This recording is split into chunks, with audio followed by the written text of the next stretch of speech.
This conference will now be recorded.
Hi everyone, this is Megan Holcomb. We're gonna definitely give it about 5, maybe even 10 minutes, but we've got a lot of folks trickling in.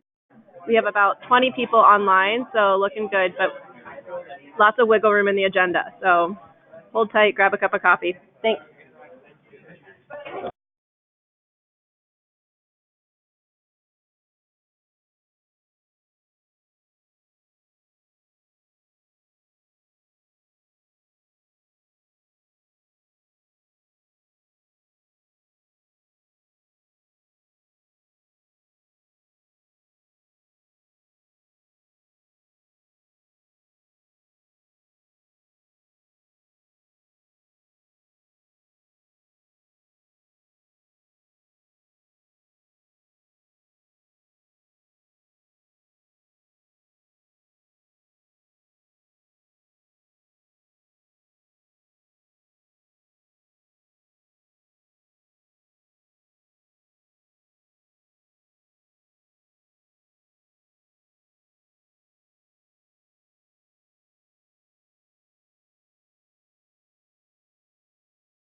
Hello.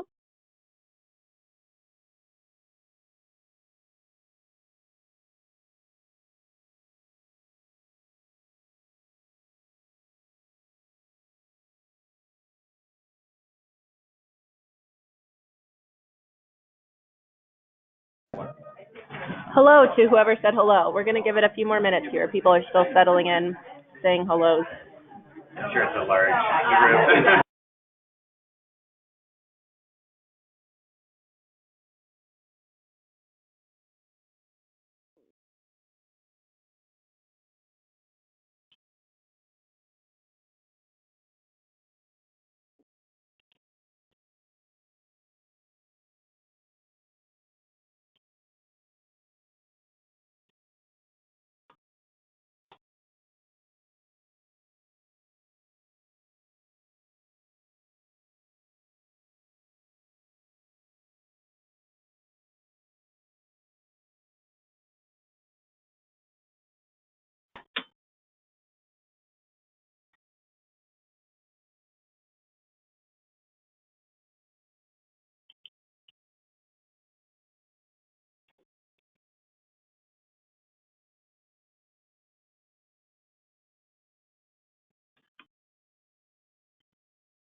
right, everyone, we're gonna get going here. Feel free to step up and grab yourself some sugar and coffee as needed. Thanks, Joe.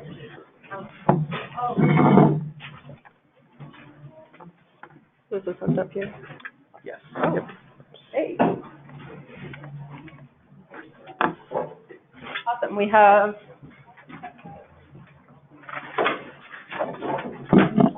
We have 23 folks online, which is great. Thanks for those who are in the room for coming in on a Monday morning, Thanksgiving week. Close the door in a second. I'm Megan Holcomb. For those I haven't met, I'm really excited that you're here. This is a very exciting study, and we have this stacked team, Linker consultants here to walk us through what this is. So I have been with the Colorado Water Conservation Board for the last 3 years and just accepted a new position as within the Colorado Conservation Board as the Climate Risk and Resilience Specialist. So it's Taryn Finnessey's old position, which is really exciting. So this is climate work, hydrology work is my passion, and excited to be here and now fresh in this context, even more exciting. So I'm just doing a super quick introduction. Graham and Ryan are going to lead the way here. So for those who aren't familiar with why you've been asked to come to this meeting, Colorado has partnered with FEMA Region 8 to pilot an exciting study for looking at the economic impacts of 3 major hazards, flood, fire, and drought, for the state of Colorado. And so this work is really the leading edge of, there's like an echo happening over here. Can you turn my computer off? Or just the volume on the bottom right? Thanks. This is driving crazy. Hearing yourself talk is the worst thing ever. This is really a first step at creating methodology around this important question of what is the cost of these 3 major hazards now and in the future, and how do we create a dialogue around the cost of inaction. So when we give people actual financial numbers around climate change and hazards, it makes it easier for decision makers to use that as leverage for acting now rather than putting it off. We are all familiar with this. So we're going to really breeze through this agenda, how we've laid it out, because the fact that you all are here on the call in the room is really valuable for us to get dialogue and feedback going about the stage of where we're at with this study. This is a fast-paced study. We're going to be done by March of 2020, and this study was born out of the Colorado Enhanced State Hazard Mitigation Plan, and it was recognized that there was additional work that needed to be done to help get these economic numbers. So that plan was finished in November 2018. By spring of 2019, the scope of work for the study we're working on right now was developed, but it wasn't until August that we actually could complete the contracting. So we are on an August to March 2020 timeline for a statewide study. So this is the opportunity for dialogue and feedback. We want all of it. We want the concerns. We want the things you're excited about, because this team is just flying through in a way that they have every single person in the Linker office on board and involved, and lots of partners. Let's see what we have. Oh, my little partner pictures didn't pop up. But I also, throughout the next several months, may be pinging some of you, directly to lean on some of your expertise. But I will be taking furious notes, and the team here will as well, so we can incorporate your thoughts on the methodology so far. So that's really all I have. I'm going to pass it over to Ryan and actually move back there so I can monitor the chat room. Thanks, guys. Yeah, actually, I'll have Graham take over for the intro slides here so he can steer for the first few. Right, so I'm going to very briefly introduce the team that you've got with you today. Not all of us are here, but I'm Graham Agate. I'm the Chief Scientist for Linker. This is Ryan Spees. He's the project manager for this project. Behind us, we've got Bill Spransky. climate change specialist. Megan O'Grady is a climate adaptation planner. And then on the phone, we've got Adam Wilowski and Cameron Wobus. Cameron's our climate change scientist. So he'll be leading that part of the discussion today, and then Adam's been leading the drought section. Ryan has been largely responsible, aside from leading the project, the visualization tool, and I'll explain a little bit more about the visualization part of the project in a moment. Bill is leading the wildfire part of the project, and then Adam, who's on the phone, is leading the drought part of the project. So they're going to be giving you some more insights into the various models that we've been using for the project so far. So we've got about 40 minutes of slides. We're going to try and breeze through these. Please do stick your hand up if you want to ask questions during the presentation, but I would suggest that it may be optimal if we keep that to a minimum, just clarification type questions as we move through, and then get into the Q&A and the feedback, the two-way conversation that I think really is going to benefit all of us. I want to give you a very brief overview of the general approach to the project. Number 4 on this slide is what we would really like to focus on for this meeting, but really to get the best out of everybody and to give you a good general sense of how the project has evolved. We really need to go through 1 to 7. So the general approach starts with building conceptual models of risk for each hazard. So the key hazards that we're looking at are drought, flood, and wildfire. So I'm sure you all know there's many ways of looking at these hazards. Some of studies will focus more on local scale because you're doing planning type operations. Some may be more synoptic because you're more interested in just getting a general understanding of the overall physical risk for a particular hazard. So a big part of what we thought through as we were developing our proposal for this project is how we would scale the perspective that we would take for each hazard. So a lot of thought went into building conceptual models for each risk, for each hazard, and we'll go through those in a little bit more detail during the course of the presentation.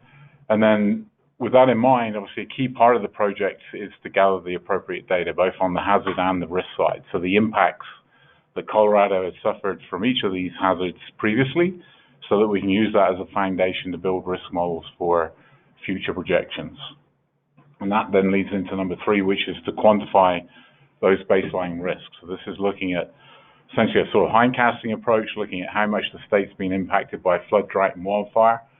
It's in the news a lot. There's a lot of information that's evolved in the last decade or so related to all of our hazard impacts. So our team had done Fortown had done a drought vulnerability study in recent years, which was a task that fed into the drought planning process. So we already had a fairly good understanding of what data existed and what didn't exist for drought. For flood and wildfire, we went off and then saw what other scientists, researchers, and agencies had done to develop data in and around those hazards, and we'll give you an overview of the information that we've harvested for those. Number 4 is looking at the future scenarios. So this is looking at how all of these risks are going to be exacerbated into the future based on climate change and population projections. So developing those projections is obviously key so that we come up with something that's plausible. We've leaned for the climate change, primarily on the climate change work that's already been done in and around several state projects, particularly the water plan. So we'll highlight how we've adapted that information as we move through the presentation. And then the idea is to take those population projections and then force the pre-existing work that's being done in 1 to 3 to see how much more impact there's going to be to fiscal losses in multiple sectors across the state. After we've done that, we're then going to start considering how we might be able to offset some of that loss by looking at adaptation possibilities to see how much more, how much we can improve our resilience by investing in adaptation into the future. And then finally, building a visualization tool so that we can convey all of this, and this is obviously a lot of work based on what I've described, in a way that is comprehensible, it's engaging, and it's convincing from the point of view of everything from state legislature, investing more money into the future in adaptation, down to the planning level in terms of giving people some clues as to how they can implement adaptation measures at the local level. So pretty big, complicated project. Very short time frame. Megan mentioned the funding cycle for this. Funding came through just a few months ago, 5 months ago, and we've got through to March of next year to complete the project. So just want to give you an understanding of the schedule. So key project steering questions. Number one, what is Colorado's current vulnerability to all three of those hazards? We're working with the general approach to assessing monetary risk, which is risk equals hazard times vulnerability. So we need to build up the hazard profile. We then need to look at the vulnerability of each of those hazards to various infrastructure and social and economic domains across the state. And that is largely done by looking at how systems have performed in the past, harvesting economic data where it exists, and then where it doesn't exist, either developing our own models of economic vulnerability and or looking at things more qualitatively. And I'll express how we've divided things up between quantitative and qualitative approaches in just a moment. Number two, we need to look at what is Colorado's future vulnerability to all of this. So that's where the projections come in.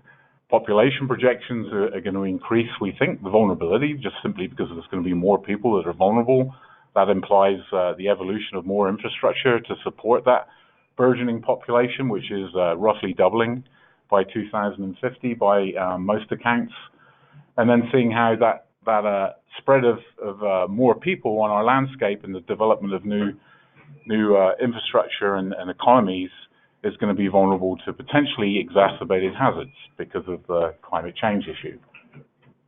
That's number three. How do we then take those projections, which we're going to discuss in some detail today, particularly the climate change, to see how that is going to impact that overall vulnerability to folks exposed to those three hazards.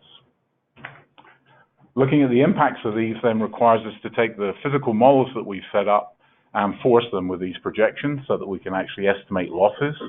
And we're going to give you some clues as to how we're setting this up so that we can actually not just look at how the hazard's going to be increased, but then how we're going to calculate the losses to the sectors that we will go through in just a moment. And then, as I've mentioned previously, how are we going to then articulate what the cost savings might be with the implementation of various adaptation possibilities. Several of which, by the way, are probably already underway. It's not as if we're suggesting that communities don't already embrace adaptation, but then specifically which ones are most likely to be most useful, bearing in mind substantial growth and harsher hazard impacts. So floods, you guys, I'm sure, being on this group, you're all in tune with the significant nature of the current losses that we're confronted with. Just to give you an example for a flood, the 2013 event, I think the general estimates are around $2 billion just from that one event in 2013. Drought, quite recently, we've seen several long and prolonged droughts that have been highly impactful, especially to the agricultural sector. So several billions of losses. I think in 2008 alone, there was $2 billion worth of losses to crop and $1 billion to livestock. And of course, we saw a drought that went on for some 365 months, weeks rather. And then wildfire, High Park as an example, I think there the losses were several tens of millions and 280 properties lost in just High Park, which was one of 12 wildfires that we've had in the last decade that have exceeded $100 million worth of losses. So the scenarios, as I mentioned, we'll go into these in some detail. That's really the focus for the discussion today. So we're going to be looking and generally discussing around a baseline climate. So again, to compute all of our current losses, the vulnerabilities, the hazards, the vulnerabilities, and then the overall risk, we're looking at a baseline. So this is our current climate. And then looking at projections which focus in and around the median for 2050, and then a more severe projection for 2050. And Cameron and others will describe those in more details as we move through the presentation. Similarly, socioeconomic, we're not just looking at one deterministic approach, we're looking at baseline for current historic, and then low growth, a business as usual for 2050, and then a high growth projection. And then there's obviously all sorts of reasons why that may change as we move through towards 2050 based on economic slowdowns and other issues that impact influx and internal growth within the state. For the sectors, we necessarily focused in on just a few sectors that we feel are representative of the perhaps the most influential to the future economic viability and sustainability for the state. So infrastructure is a key one because that's basically what supports everything, our ability to move around, to support economic systems in terms of transportation and so on. And then outdoor recreation and tourism, which is generally agreed and understood to be something that is currently a big part of the state economy and is projected to be so into the future, notwithstanding, changes in that. And then agriculture, which again is a key part of the economy, is likely to change by 2050, but notwithstanding line dry and other issues that are going to impact that, we anticipate it still will be a major part of the economy. So that's the sectors that we felt were most appropriate to deal with in a quantitative sense. And then there's a number of other sectors that are really critical, but there's a lot less data to support quantitative. That would include things like public health. So an example there might be all of the health impacts resulting from high pipe fire that I mentioned in Fort Collins. There's a general understanding and some data starting to indicate that some of the respiratory impacts of that event are very expensive, but not enough data to necessarily support doing a full quantitative assessment of that. Other economic impacts in and around disruption to transport systems and critical lifelines during the 2013 flood, for example. And then, of course, the environment, and this then feeds back into all of the above in terms of the environment being so important for our health, for supporting outdoor recreation and tourism, for continuing to attract some of the investment that comes into the state. And we got a question in the front. Yeah, just wonder where forest health fits into this. Look at that as an agriculture, rec and tourism, or environment? All. Oh, okay. Yeah, I'm definitely be interested in your thoughts on that. And then in terms of guidance, and by guidance I'm really talking about the sort of feedback and input that we like from you today, is a critique of the methodological review once we've gone into that in a little bit more detail in the next 30 minutes, and particularly focused on the climate projections and how we're using and manipulating those for this study. And then secondly, to consider our approach to the hazard sector damage models. This is very definitely secondary to this discussion, but you guys have all got multidisciplinary training, and I think some of your inputs as you hear how we're developing those models, specifically as it relates to the impacts of climate change, will be very helpful. And then thirdly, just generally input on our methodological approach. And the highlight here would be the socioeconomic projections, because that has some overlap, obviously, with the climate change and how that's going to impact the growth of the state. So, project goals and limitations. All right, I'll take over here for a little bit. So this slide up here is just to start to get everybody in the mind frame of where we're heading with the outputs from these analyses that we're performing. So at the very top here, you'll see kind of the unit of measurements that we're targeting, which is expected annual damages. So in that sense, if you look at the plot on the left, the map on the left, this is just a example of what a baseline or current conditions might look like if you were to color code the lighter colors to darker colors as far as who's more at risk in a dollar sense. So in this example, you can see the Eastern Plains kind of light up. On the right is where we're going to start to incorporate, well, how does 2050 scenarios play out? So that's, like Graham just pointed out, looking at how population growth, climate change, and adaptation all come together to get a whole new map of what damages might look like under a range of different 2050 scenarios. And that would be a projected expected annual damage. So in the baseline sense, maybe we look at 30 years worth of damages, average that out to a single value that you might expect on any given year, and take that same approach for 2050 then. So I'm going to give a demo that is much prettier than this one as far as our visualization tool that we're targeting here in just a few slides, but I just wanted to get everybody in the same mind frame here as to where we're heading with the outputs from our analysis. All right, so this slide is also in here to give you the sense of where we're heading with our intended audience. This is to me, one of the first questions you need to ask when you're starting to develop a visualization tool is, who's going to be using this? Who do you want to access this and be able to understand what we're presenting? Megan put this nice little graphic up here in the upper left as far as action versus inaction. You'll hear a lot of us say that phrase that's kind of been the battle cry here as far as the visualization tool as to what we want to portray to our audience at the end of the project. So you'll see legislators at the top of the list there, planners, roundtables, the general public, and then all these different sector industry representatives are folks that we're hoping will be able to use this tool in the future to get a sense of what the risk is now and what it will be in the future. All right, so I put this slide back up here again just to kind of highlight where I'm going to focus in the next couple of slides before I give a demo of the visualization tool. So as Graham mentioned, the future scenarios is where we really think this group can help us kind of guide us onto what sort of outlook we're looking at here.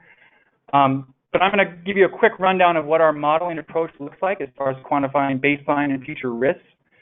Now, this is going to be a fairly generic representation of what each hazard and sector is going to dive into, but I just wanted to give everybody a layout of where we're heading with our analysis. First and foremost, just to get everybody on the same lexicon here, Grant touched on these a little bit, but just to get this out there, hazard, when we're talking to hazard here, this is the physical characteristics of flood, drought, and wildfire, and that can be broken down into a probability, so how often that event occurs. 100-year flood is a good example there. Intensity might be a PDSI of -3 or something like that. So that characteristic is what we're using to define the 3 different hazards in each sense. On the right side here is getting into the vulnerability, so exposure, sensitivity, and then the adaptive capacity are the 3 main components that go into that. Exposure could be how many acres of cropland you have or how many houses in a 100-year floodplain.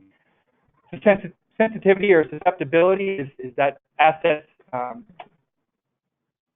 susceptibility to be impacted by any one of these hazards. So what could happen under each of those hazards. And the adaptive capacity then is the availability to cope with and live with each of these hazards. So the product of hazard and vulnerability here is what we're defining as risk. I know there's other ways to define each of these, but for the sense of our presentation, this is kind of what we're speaking to as far as each of these terms. All right, so this graphic, it might be a little bit small on the screen here, but this is really kind of the blueprint as to what we're doing on our modeling analysis approach. You'll notice I put up here these 3 different relationships, and this is really what's driving each of our sector breakdowns here. So upper left, again, we're looking at hazard, vulnerability, and risk. That probability severity relationship is one thing that I know a lot of folks are pretty familiar with. You have your 10-year, your 100-year, your 500-year floodplain. That kind of speaks to what that probability severity relationship looks like. On the vulnerability side, you then kind of tease out what the damage and severity relationship looks like. So if you have a number of houses in each of those different floodplains, this graph will give you a sense of how much damage you might expect to occur with each of those increasing hazard severities. And then I have a little map of exposure over there just to give you a sense of how many assets, how many people are in harm's way for each of those as well. And then the bottom there, once you combine those 2 pieces together, you get this damage probability relationship. And at the end of the day, this is really where we need to get with our baseline analysis in order to start to look at how does changing climate and how does adaptation, how does increasing population, how does that all come together to change your risk. So I'm just going to quickly step through each of those. Again, the main reason for me kind of going through these now is so that you have a sense of what's going on behind the scenes when we get into some of the hazard sector results that we're going to show here in a little bit. But again, this is your probability severity relationship. Your y-axis here is that frequency or return period.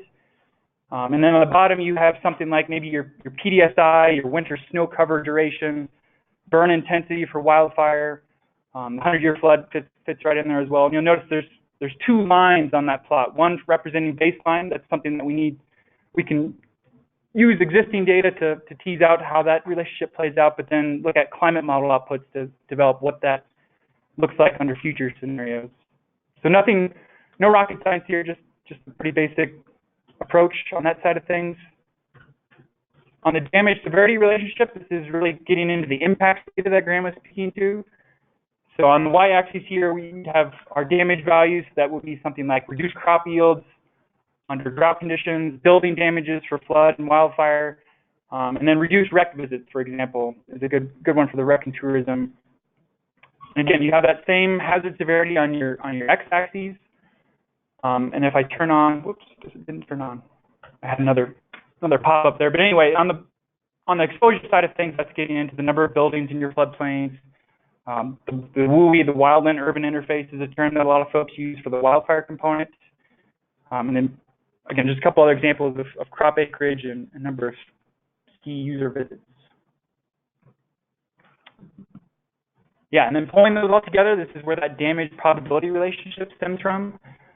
So again, we're heading toward that expected annual damage. That's the value that we're hoping to develop for each sector, for each hazard, and then for each of the scenarios that we're looking at, so that we'll have a consistent framework that we can present in the visualization tool to give a sense of what those dollar value damages might look like. And this a good reason for laying all this out is this is in some ways a limitation that we need to get to this point in order to evaluate any given sector. There's a whole host of ways that each of these hazards play out that we know are going to be impactful. But if it doesn't fit into this mold, it's going to be difficult for us to tease out at the statewide level how that can play out under future scenarios. So the other thing to mention here is once this relationship is developed, the area under the curve is really how we get that integrated expected annual damage. That's where we're heading with each of these. All right, I'm going to quickly pull up our current visualization tool just to give folks a sense of where we are with displaying some of these results. Again, the focus here isn't to really get into maybe the design aspects, as we're only probably 15–20% along on the actual development side of things. It's more or less to get everybody a glimpse as to where we're heading with this tool. All right, so our developer was actually, I think he was working on this last night, so he's added a few new features that I'm kind of excited to show off here. So, let me make it just a little bit bigger. So this is our current dashboard, as we're calling it. This is where all the results, as each of the hazard sector teams produce results, we're feeding it into this dashboard that allows us to kind of explore our preliminary results. So everything that's in here right now is very much in the preliminary phase. There's a lot of work to be done to fine-tune those and publish this eventually. But the first thing I want to point out is kind of the upper left-hand corner here, where the user hopefully is going to be where they get to play with each of the different aspects of the project that we've been talking to. So we'll have our 3 different hazards: flood, drought, and wildfire. Some folks might be interested in looking at all 3. Other folks maybe just want to focus in at one. So for now, I'll just leave all 3 on. Next piece here is the different climate scenarios, and eventually we'll have nice pop-ups here that explain what does scenario 1, what does scenario 2 mean as far as flood, drought, and wildfire. So hopefully the idea of using hovers can get that information across without overwhelming the user with, well, what is the hot and dry climate scenario. But for now, let's just turn on the moderate climate. And then the next selection here would be your population scenarios. So again, we'll use these hover and pop-up features to explain what those are, and if folks want to dive in more, we'll have links to take them to our technical report that gives a little bit more insight into each of those scenarios. Ryan, I'll go ahead and just turn on the moderate here. And you'll notice, yeah. This is Lorna. Is this Tableau that Go you're ahead. using for visualization? It Is is. this Tableau? This is a Tableau Yeah, dashboard. Okay, great, thanks. Yes, yep.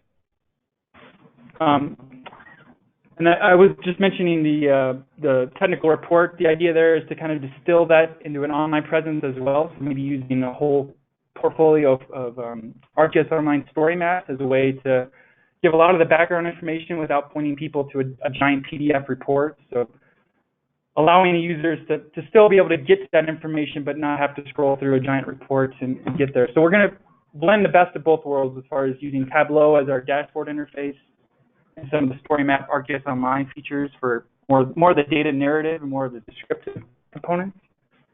So yeah, so I turned on a couple scenarios there. You saw the map was updating with the different color coding.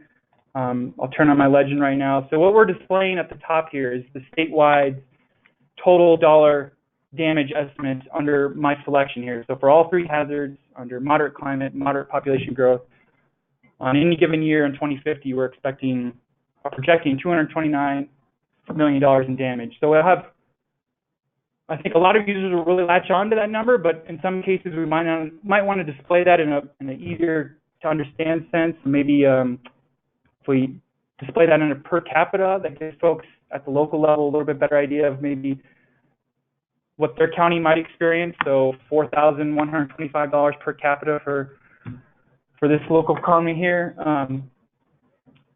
You also notice on the right, I had a few of these bar charts kind of updating as well. This is definitely under development, but this is going to be our way of giving a range of how bad conditions could look like. So I have, notice the climate scenario. I have 3 climate scenarios displaying here.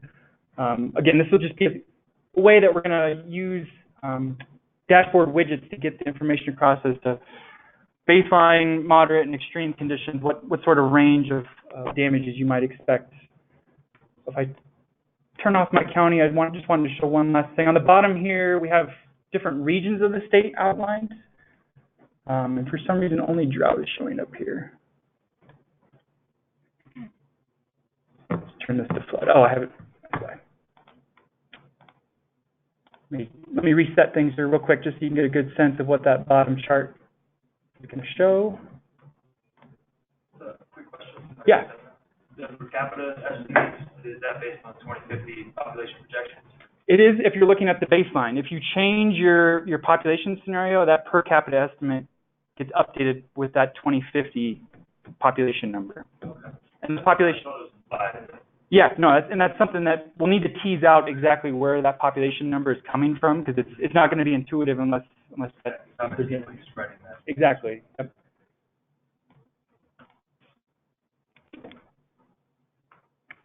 All right.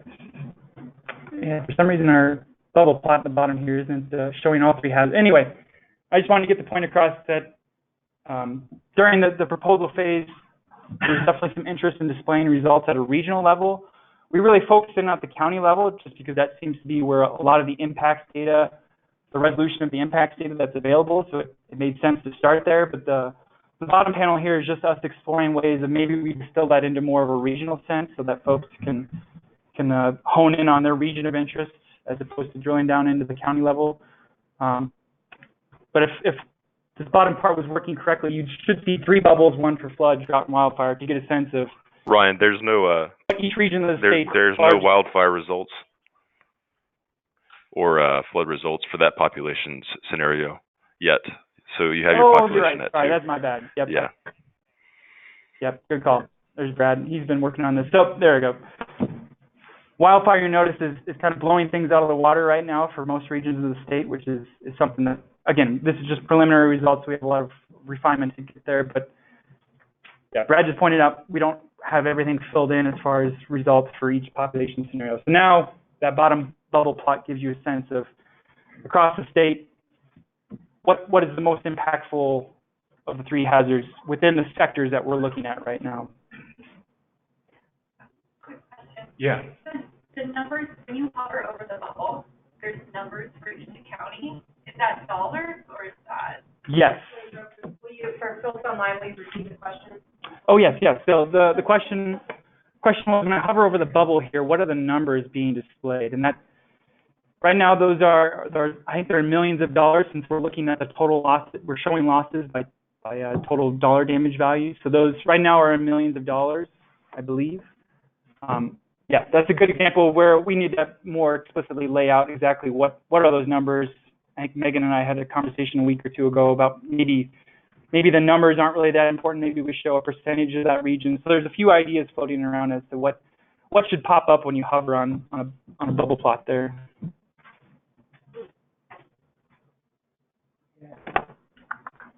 So just a quick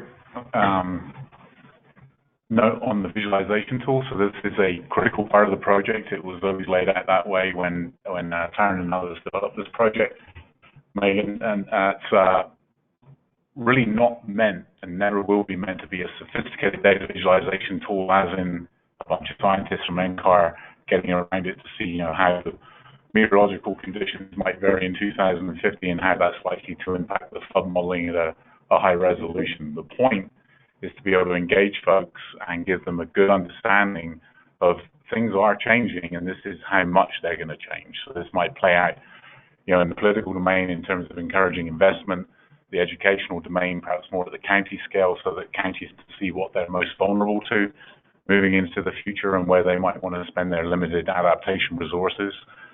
So with you guys, already from some of the questions and the interest in, the technology we're using, folks that are interested in this part of this project and this type of work, if you're able to give us some insights, some input, feedback, basically critical feedback, that would be greatly appreciated. Real quick too, what are the other options for show loss? Yeah, it's a little bit small on the screen here. So total losses as expected annual damage. Oh, sorry. The question was, what are the options of displaying the data in the upper right drop-down box? So the default, when you dive into the tool initially, is that total expected annual damage value, just a total dollar value. The population by county is the per capita display that I had a little bit ago. So that's dividing that expected annual damage by the county population. And that will change based on whatever population scenario you've selected. The 2015 GDP is again just dividing that damage by that county's 2015 GDP. And then the percent change from current or baseline is, as you select different future scenarios, you'll get a percent increase, decrease based on those two expected annual damage values. So yeah, so presenting those in a very intuitive and easy to understand manner is going to be a key piece of getting this information across to the end user. So that's something that, as we start to get further along on the project, we're going to need to get this out in front of folks to get a sense of what's working and what's not working. Yeah, go ahead. So expected annual damage makes a lot of sense because you're integrating right under that whole curve. But there may also be, I don't know if there would be interest in the sort of upper percentile, like, more of a kind of worst scenario, your top 10% of hazards could be, your dollar value could be really, really high, where your sort of expected annual is like, okay, well, our budget can kind of withstand that, but the catastrophic thing, we can't.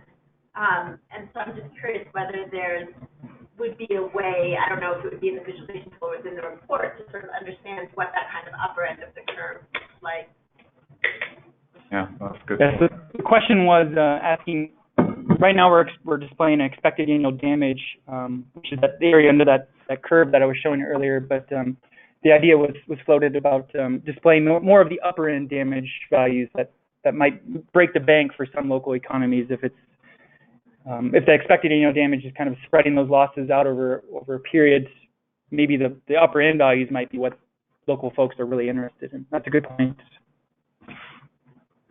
Did you look at, or how are you factoring in so after fire, flood, freeze, and are you going to have commentary? I know it's we'll give you a few examples of that as we go through the hazards, but that's a really good question. So some of the key ones that we've been considering. The question was, how are we building in cascading or compound impacts? So, a really solid one there for us has been the impact of wildfire on the flood hazards. So the 2013 losses that I mentioned earlier, a considerable proportion of that loss was a function of, the change in the nature of the flows from, clear flows to hyperconcentrated flows and debris flow inputs. So that is a considerable thing that we're trying to blend in. That's really a function of how complex our hazard modeling can be. In many cases, it's not achievable across the entire state because we're trying to take a synoptic view. So in that case, we'll be looking at some of these sidebars case studies to explain some of that so that it's understandable to folks. Certainly gets blended in perhaps a weighted way into the overall loss estimate, but isn't necessarily explicitly accounted for in the hazard model. So in other words, our ability right now to look at how channels change and how floodplains actually change during the event is limited. So we'll be leaning on more traditional approaches, FEMA floodplain maps and so on, but then weighting those with the notion that was a big physical process that played out during that event. Does that answer the question? Can I add a comment? Yeah. So the challenge of case studies is they immediately get discounted because the area of the data doesn't relate to that. It doesn't relate to that. Right. So in doing a qualitative discussion, I would actually encourage you to do that in the body of the text, to not just in a case study, so that folks understand that those cascading effects happen anywhere, Yeah. And, doing a sidebar is fine to really show how it may have played out in the past, but I also think it's really, really important to say, this may play out differently in the future. And, FEMA's floodplain maps are great, but one of the challenges is that that's not necessarily just where floods have been happening. Yeah. And that's what makes climate change tricky, right? And Yeah. so what we're trying to do is kind of capture that range of variability going forward. Yeah. Yeah, that's great. Thanks, Taryn. And Graham mentioned case studies there. I kind of mentioned earlier, we're going to hopefully be using some ArcGIS Online story maps that very clearly lay out what those case studies might look like for each of the three hazards, so that if users do want to drill down into the details or look specifically in their location where we've done a case study, they'll be able to see that they can be redirected from the dashboard to that case study to get a bigger picture. Yes? Yeah, I'd like to for the feature on the left, explore adaptation options, can you explain a little bit about what you anticipate that? Yeah, that's a good question. I was just going to get to that one. So the question was about looking at the explore adaptation options, empty box in the bottom left corner there. So this is kind of reserved space for, Graham alluded to earlier, looking at how adaptation might reduce these damage values. So in cases of flood and wildfire especially, we'll be able to hopefully be able to quantify in some sense across the state how different adaptation strategies might play into reducing your damages. So the idea there is to have toggles that the user can turn on once they've explored, well, what does the total damage look like without changing any adaptation strategies. Click on one of those, see the map updates, get some feedback on what adaptation strategies might work best for that area. Yeah, go ahead. Yeah, Tom Easley, the Rocky Mountain Climate Organization. Two things. I simply wanted to second the comment by this lady over here about the upper percentiles. Okay. We've done some work with local governments on heat extremes into the future. And when we got to Denver, we did the analysis of the worst years. And that was really what kind of drove the politics and the discussion that resulted in actual action. So I think it's an important factor. The second thing I'm simply wondering about is the dollar damages. How is that apportioned? Who's paying the damages? Is that part of the analysis? Or? Who is paying the damages? Yeah, right. Like for that vulnerability of $973 million, is there a section of that if you're at a county level? Oh, to explicitly apportion that damage. So in other words, the amount of property loss that would have been paid out for flood insurance, that type of example. For instance, if you're a county administrator, what portion falls to the county? No, that's a really good question. Yeah. We really have not thought that through in terms of how we would. I mean, obviously we're accounting for all this, and all this information will get passed to the state to back up the defensibility of the study, but in terms of making that visible to the visualization tool user, for example, we haven't really contemplated that yet. So I appreciate that thought. Yeah, I'm gonna write that one down.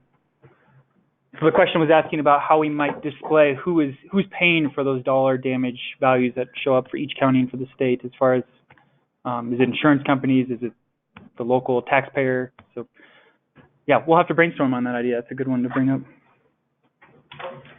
Yeah. It's pretty cool. I just think a few more clarification would help, I don't see 2050, for example. I don't see the manual damage. So clarifying point kind of helped me read it better. But also, when you look at, you say something like climate scenario, for me it's like, okay, I'm looking, climate scenario for me means future. So it might be good to clarify the baseline is the story, and those are the future scenarios. Yeah. Because again, otherwise you're saying that baseline is a possibility in 2050, which and that could give a wrong notion that okay, this could happen in the future. Yeah. So a couple of things. That's a really good comment. So a lot of these clarifications will be made, and as I'm sure you buy into this, the challenge with a visualization tool is having too much clutter. But we need to get as much explanatory information there so that folks understand how to use it and why there are strengths and limitations to each approach. And then the key thing I wanted to say is, Ryan said this is very much in draft now. We did want to show it to you just so that you're aware of the evolution of the tool and how important it is to the project, but I really didn't want to get us bogged down too much in the Viz tool today. Those of you that are really interested in this, I'd encourage you all to be. The more critical feedback we can get in 2 months, when this should be getting, very mature, that would be really appreciated. We're at 9:15, so we're basically on schedule. Oh, were you okay? All right, good. Well, we've got a second. I didn't want just to take a moment. When I introduced the team, I omitted to introduce, we've got Joe Barasugi, who's one of our chief climate scientists on the group, and we got Joel Smith, who's also a top-end climate scientist and is helping us with the project, and we got Molly Avina, who's a resiliency planner, also in the audience. So they're on our linker team even. Was there another question? Yes, go ahead. I had a process question. Down the line, as this is more polished or you're ready to share it more, do you plan on doing any user testing or anything? Like, you had your target audiences for the project earlier on, and I was just thinking that picking a few from each group to just have them sit down with the tool and run through it, and maybe even give them a task, like if you were using this for this kind of project, and then just having them talk you through, as they go to the page, how are they interacting with it, right? What are they confused about? Maybe that would help make sure that this is really relevant and useful and intuitive and all of that for all of your different, or as many of those target audiences. Yeah, no, I appreciate that. So the question and point made was perhaps to get a much more robust, targeted way of evaluating the utility of the tool and the usability, and actually have some metrics so that we can get positive feedback that's, got something we can react to rather than just, this works pretty well. Yeah, we definitely will come up with some more focused ways of getting engagement rather than just showing it and seeing if everybody thinks it's cool. Thanks for that. Yeah, one of your targets, you had legislators, for example. And I guess I would look at this tool as just to make sure you're getting their interest. This tool isn't going to do it by itself. Right. But I assume there's going to be some backup to that where they look at that and go, whoa, we need to know more about this. Yeah. The more is available. Yeah. Okay. Yeah. So answer to that, yes. The question and point was that this really needs to be have something really engaging on the front end. I think you're talking about to bring people in the first instance, and we're going to work on a front page that really engages, and then hopefully once people get engaged in the tool, and this comes back to your point, they are actually excited enough to sit there and play with it for 5 minutes. Yeah, thank you. So I didn't see local elected officials as a target, but that is clearly the target, correct? I would say yes. That's probably at the top end. Yeah. Yeah. When I think of legislators, I think of state. Yeah. And on that, we do have some local elected officials that are already engaged and willing to give us that critical feedback. So, yeah. And not necessarily just elected. Just elected, right. It could be city planners, it could be county planners, it could be anyone at a local. Yeah.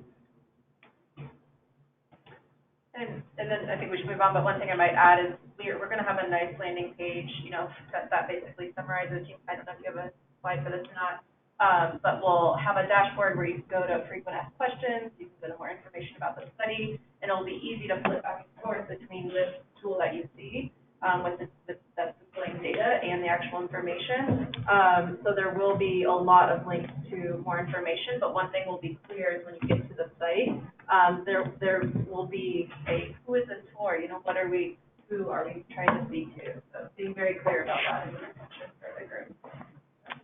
Yeah, Megan was bringing up the point of having a good FAQ section at the top. Some of these good visualization tools make that very clear, and it's very well done as far as a big list of a lot of good questions that you can just quickly click on and get an answer to without navigating away and distracting somebody, but still having it right there available. So that, rather than toying with ideas for getting that to pop up and questions to put in there. So that, yeah, go ahead, Lorna.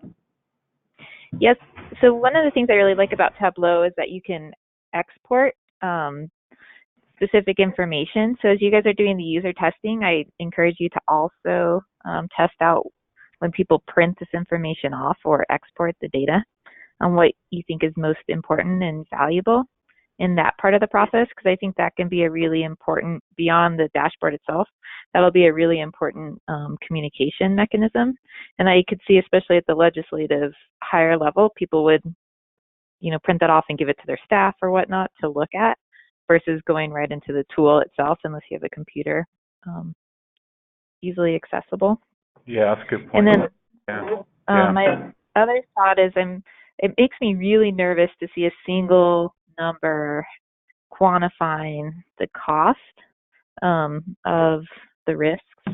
I think that just potentially is going to lead us to some significant maybe misinterpretations of the information, or on the other side of the coin, people will either on one hand really think that is more predictive, or they're not going to trust it because this is going to be a single number. It's incredibly complicated. So I encourage you to think about a little bit, how do you look at this in terms of ranges?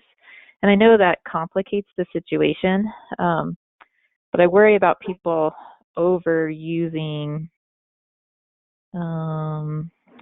this information in an inappropriate context. Yeah. Appreciate that as well. So we'll come back to you on that, Lorna, for some ideas, but you mentioned ranges, and that might be one way of handling that. Mm-hmm. Graham, this is Rather Rush. than giving a finite number. Hey, Russ. Hey, Graham. Just to follow up on Lorna's mention there, also I had kind of a similar impression, and maybe you mentioned this earlier and I missed it, but kind of along those same lines too, right? Like a way to represent the time frame that this covers, right? Because it's not like flood or wildfire damages come at the same rate every year. It's like, a huge event once a decade or whatever the case might be. But so planning, obviously you have to, you don't want to be counting on losing $70 million a year. Instead, it might be $700 million in one year and then not very much in the intervening years or whatever, but representing that somehow. And maybe that's built in here somewhere and I just missed you mentioning that. Yeah, no, that's another good thought. And that is something we've been giving quite a bit of thought to in terms of normalizing by possible frequencies, for example. So both of those points sort of blend together for me. And I think, one thing we might want to discuss as a group is whether or not we even really want dollar numbers explicitly on the tool. Whether perhaps the quite typical way of dealing with magnitudes of losses is to have dollar signs. So, 1 is less damage through to say $6 signs is the overall, and then that's specified perhaps within documentation as being arranged between, X and X million for $1. $2 signs means this range. But they're both good thoughts. And I think, the understanding of what that range of loss is over what time period is something that we need to pin down for the tool, certainly.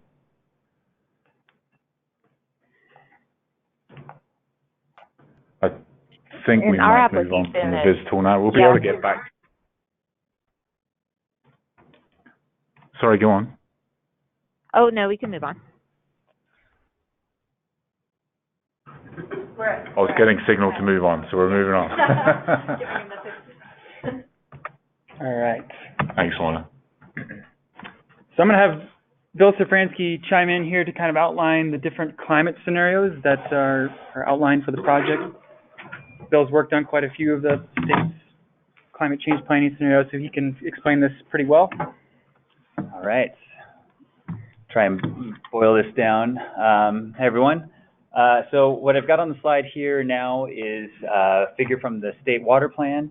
So kind of our driving focus for the project was really to take what was used in the water plan, those two scenarios, which are identified here as hot and dry in the lower left corner, and between 20th century observed and hot and dry in the middle. So take those two scenarios and use them if possible in the project, or at least use kind of a similar method as was used for the water plan. So let me talk about this figure a little bit first of all. So what we're showing, and this is all kind of hard to read on the axes, and that's kind of on purpose. What we have on the bottom is CIR, which is consumptive irrigation requirement, kind of like the irrigation use that needs to be added to grow crops. and on the y-axis we're showing runoff, and these are basically just ordered plotting positions. And so I'm going to cover those up now and just show it as more evaporation or more demand, and more runoff or less runoff. So the way these are ranked, well, first of all, let me back up a second and say that all these blue dots represent 209 climate change projections.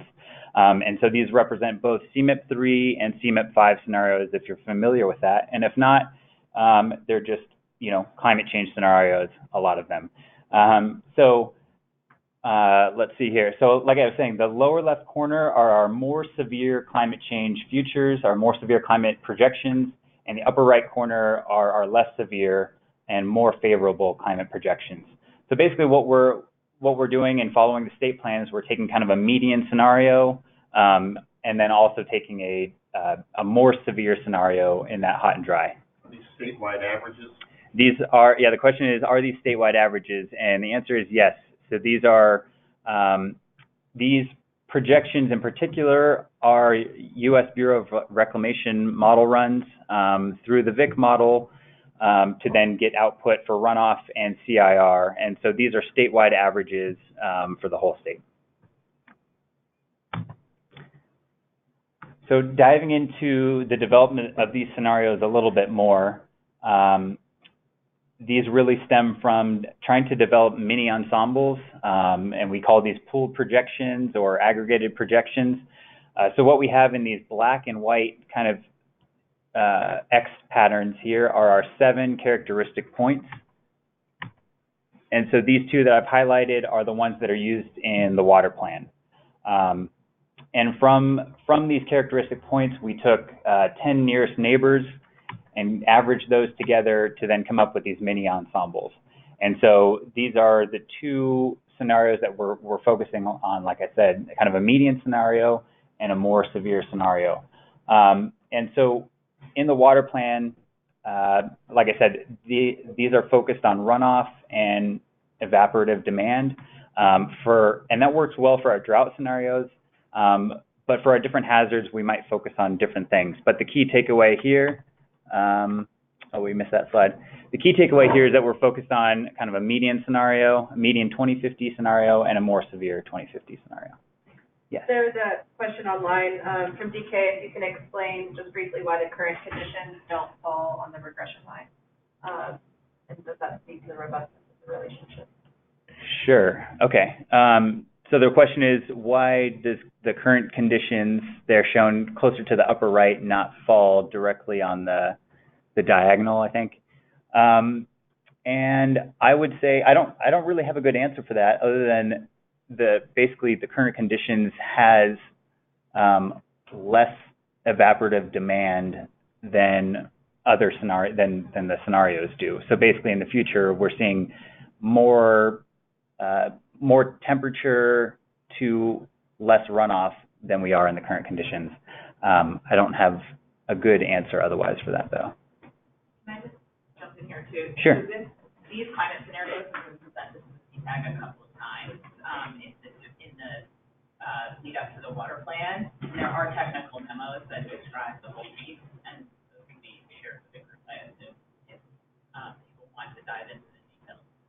Yeah, that's a good point. So the comment there was that the methods used to develop these climate change scenarios have been presented to the CTAG before, and they have been well documented. There are several memos on the state's website, I know on CWCB, and there are additional memos that I think are not on the website that we could probably disperse as if anybody wants any further information on them. And we also use these same conditions, these same scenarios in the technical update to the water plan. And so there's very recent methodology that incorporated these same scenarios that we're using for the study. Perfect. All right, so then I think we're going to pass this off to Adam on the phone, right? Yeah, so Adam's going to chime in here on the phone from the drought perspective. So Adam, go ahead and take it away and just let me know when you want the slides to move. Okay, great. Thank you, Ryan, and thanks, Bill, for the setup. Transitioning from what Bill was talking about how these particular climate scenarios from the water plan were developed, they're very well suited for us to think about drought, because when we're looking at a space between runoff and evapotranspiration or consumptive irrigation requirements, that gets us to thinking about water supply, that is runoff, and water demand, which is irrigation requirement. And so I'm going to call out how we've implemented those climate scenarios in the various modeling approaches we've used for drought. And these little playing cards on the slide here are showing you what different socioeconomic sectors we're thinking about when it comes to drought. So we're thinking a lot about agriculture, both crops and livestock, and we're thinking about recreation, both winter sports, particularly skiing, and also commercial boating all the way on the right. The blue text in each of these little playing cards is showing you what are the indicators, the quantifiable indicators that we can use to characterize drought relative to these different sectors. So when we're thinking about crops, we're going to think about a measure of agricultural drought severity called the Palmer Drought Severity Index. We're thinking about livestock. We're going to take a look at how pasture health is affected by drought conditions. And then when we think about recreation, for winter sports, we can characterize snowpack conditions, particularly the duration of time that snowpack remains on the ground. And we could also think about, is everyone hearing me okay? Yeah, sorry, we just had a little feedback there. I think we're good now. Okay. So on the right-hand side, river flows can be used to characterize boating. And then the red text is showing you sort of the socioeconomic outcomes that we can characterize to understand how drought is affecting you. So when we think about crops, we're going to look at crop production. We're looking at livestock. We're going to look at the feed costs. And then for winter recreation and also for commercial boating recreation, we can characterize how user days are affected by each of these. So if we go now to the next slide, we can zoom in on how we're characterizing the effects of drought on crop productivity. So the indicator that we're focused on for characterizing drought or agricultural drought severity is called the Palmer Drought Severity Index. Palmer Drought Severity Index, often shown as the acronym PDSI, is a function of both temperature and precipitation, which is really suitable to our climate scenarios, which are giving us future scenarios for how temperature is going to change and how precipitation is going to change on the 2050 time horizon. This is a really great index for thinking about agricultural drought because it's a crude approximation of the soil-water balance. That is, it characterizes soil-water deficits on a relative basis relative to historical normal conditions.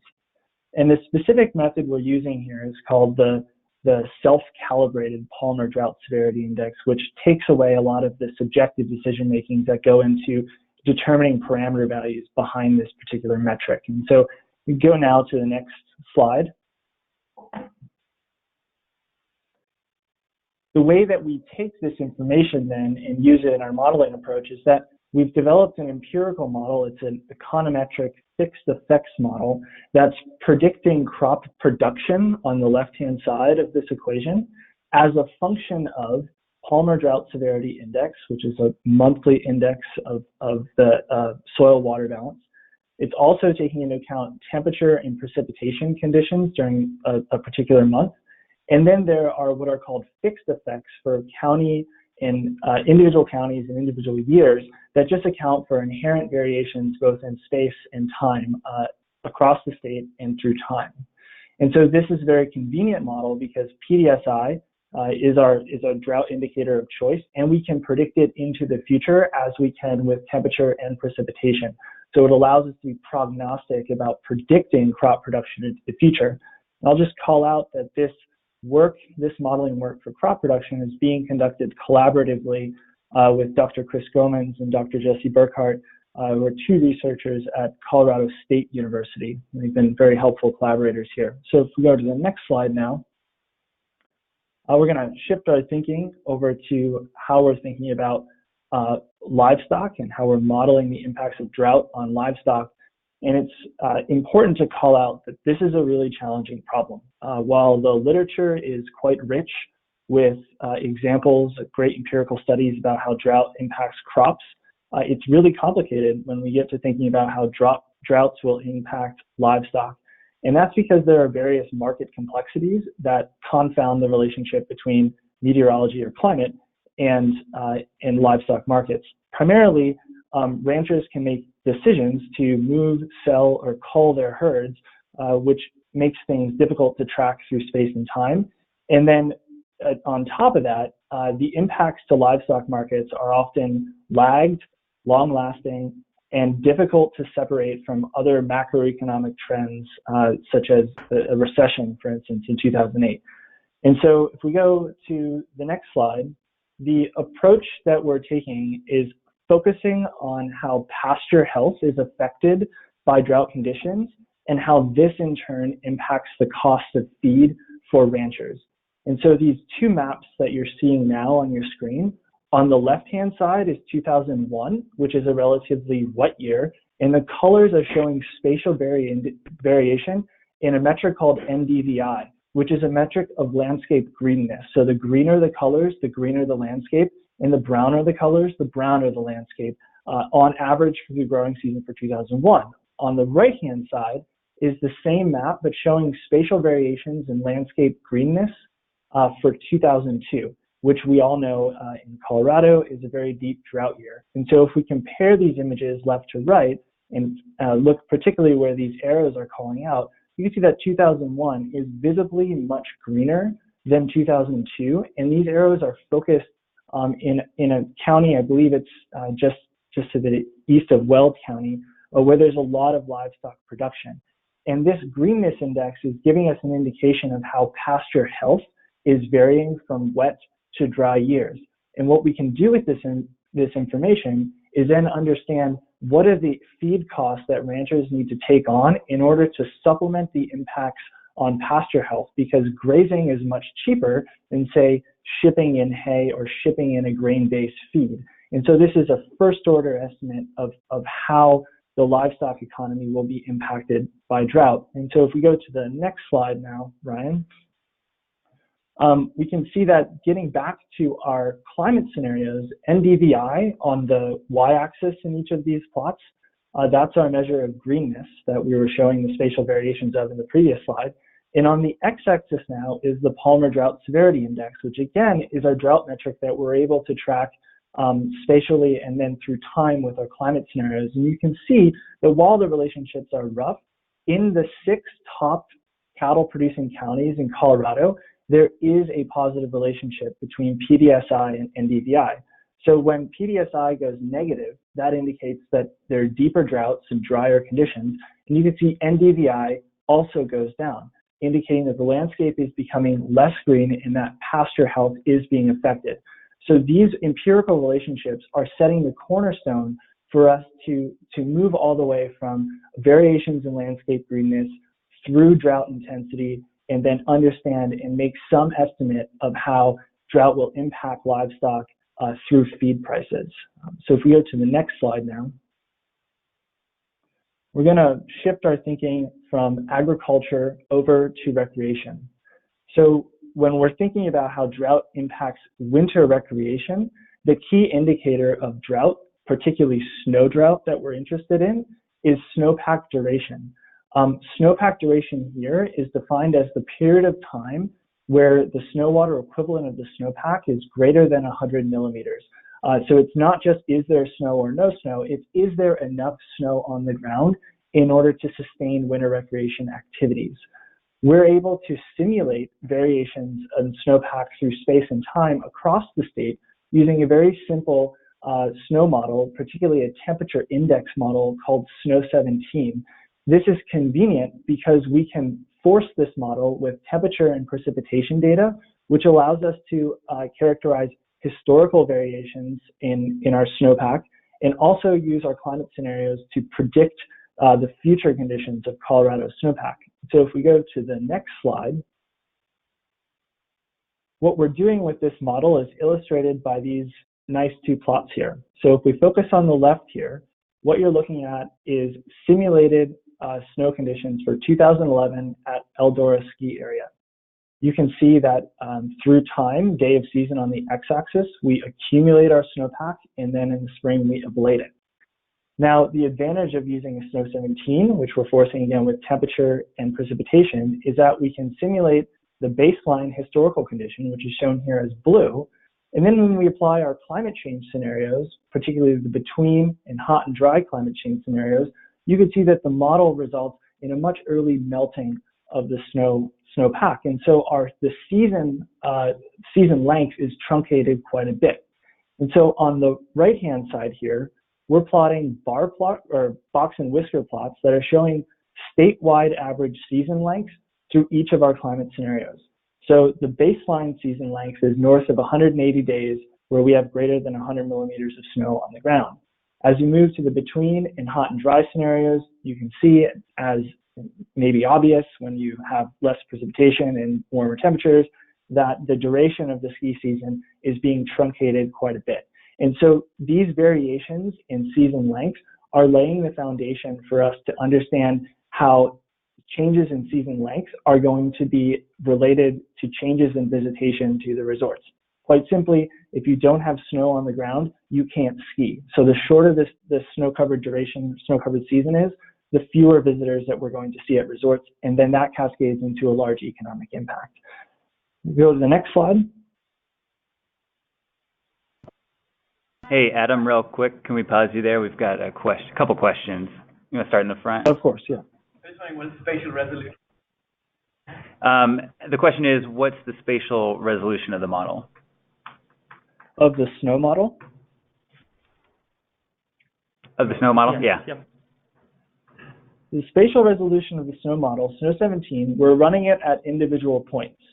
And because we're interested in economic impacts on large winter recreation activities, we're running these at 2 different points at every ski resort in Colorado. We're running it at the base elevation and also the peak elevation. And so it is crude because we're running it at a point. We're not accounting for spatial variation in snow that may occur because of shading or redistribution by wind, but it's giving us a pretty average understanding of how long snow may be on the ground at resorts, ski resorts in Colorado. Great, thanks. Karen, did you have a question as well? Yeah, more just a comment on this. Just a caution in calling out individual ski areas and projecting future conditions for them. There potentially be some real economic impacts to them. So I would, one, reach out to the ski resorts and get their buy-in before you list the actual names, or two, identify the actual ski resort in the report. Yeah, I just think that we'll work with Megan to figure out how to handle that. So, Adam, the comment was from Taryn saying that, we should not explicitly call out specific ski resorts and rather, keep it general and, maybe upscale it to something larger. But I would also that's a great suggestion. Right, and then also outreach, reach out to the ski areas and see if they're interested in, maybe identifying some of these, or quantify some of these things we're talking about. And Megan, do you have something? Great. Online, there was a comment online that just to also keep in mind that snowpack duration can obviously be affected by snowmaking, to compensate, and so there's some artificial skew on those numbers, knowing that resorts may compensate, but that's part of adaptation, right? Yeah, and that relates to one of the questions about compound effects and the availability in order to make. Right. Yeah, and if you're using ski areas where you have not a natural distribution of forest cover as your only data points, that is going to throw off snowpack in general. Not from a recreation standpoint, I understand where you're going here, but if you use that more generally, that could be problematic because you have a lot more ground that's exposed to solar radiation than you do in a healthy forest. Yeah. So, Adam, I don't know if you could hear those 2 comments. One was about, obviously, the analysis is focused on recreation, but by using Snow 17 models in ski areas, you have less forest cover, and so you have more, solar radiation in those ski areas. And then the other comment was Just about snowmaking. about snowmaking and how do we account for that? Yeah, I will point out that it's a bit in the weeds, but we are behind the scenes here accounting for snowmaking from a temperature threshold perspective. So we're using sort of a rule of thumb that we've distilled from several experts in the snowmaking industry that tell us that the amount of days we need below zero conditions in order for there to be enough snowmaking to open. So not only are we looking at the accumulation of natural snowpack, but we are accounting for cumulative days below zero where there could be enough days to make snow to open the resort. So season length is constrained both by natural snowpack and by a temperature threshold.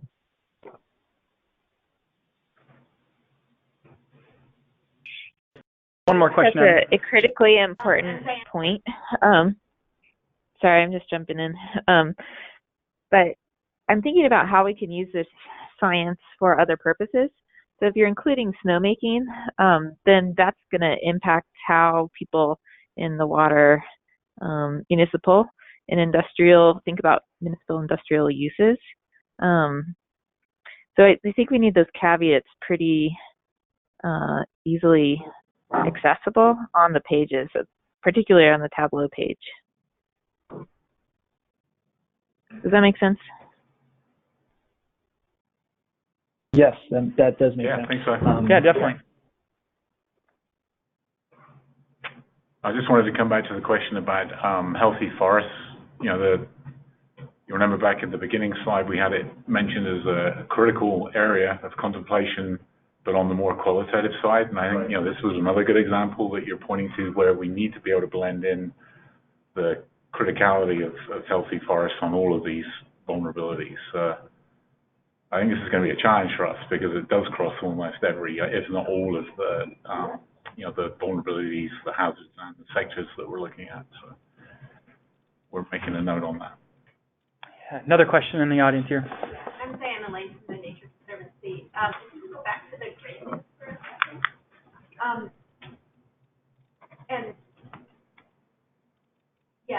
So my understanding, and I'm a little bit new to this, but my understanding is that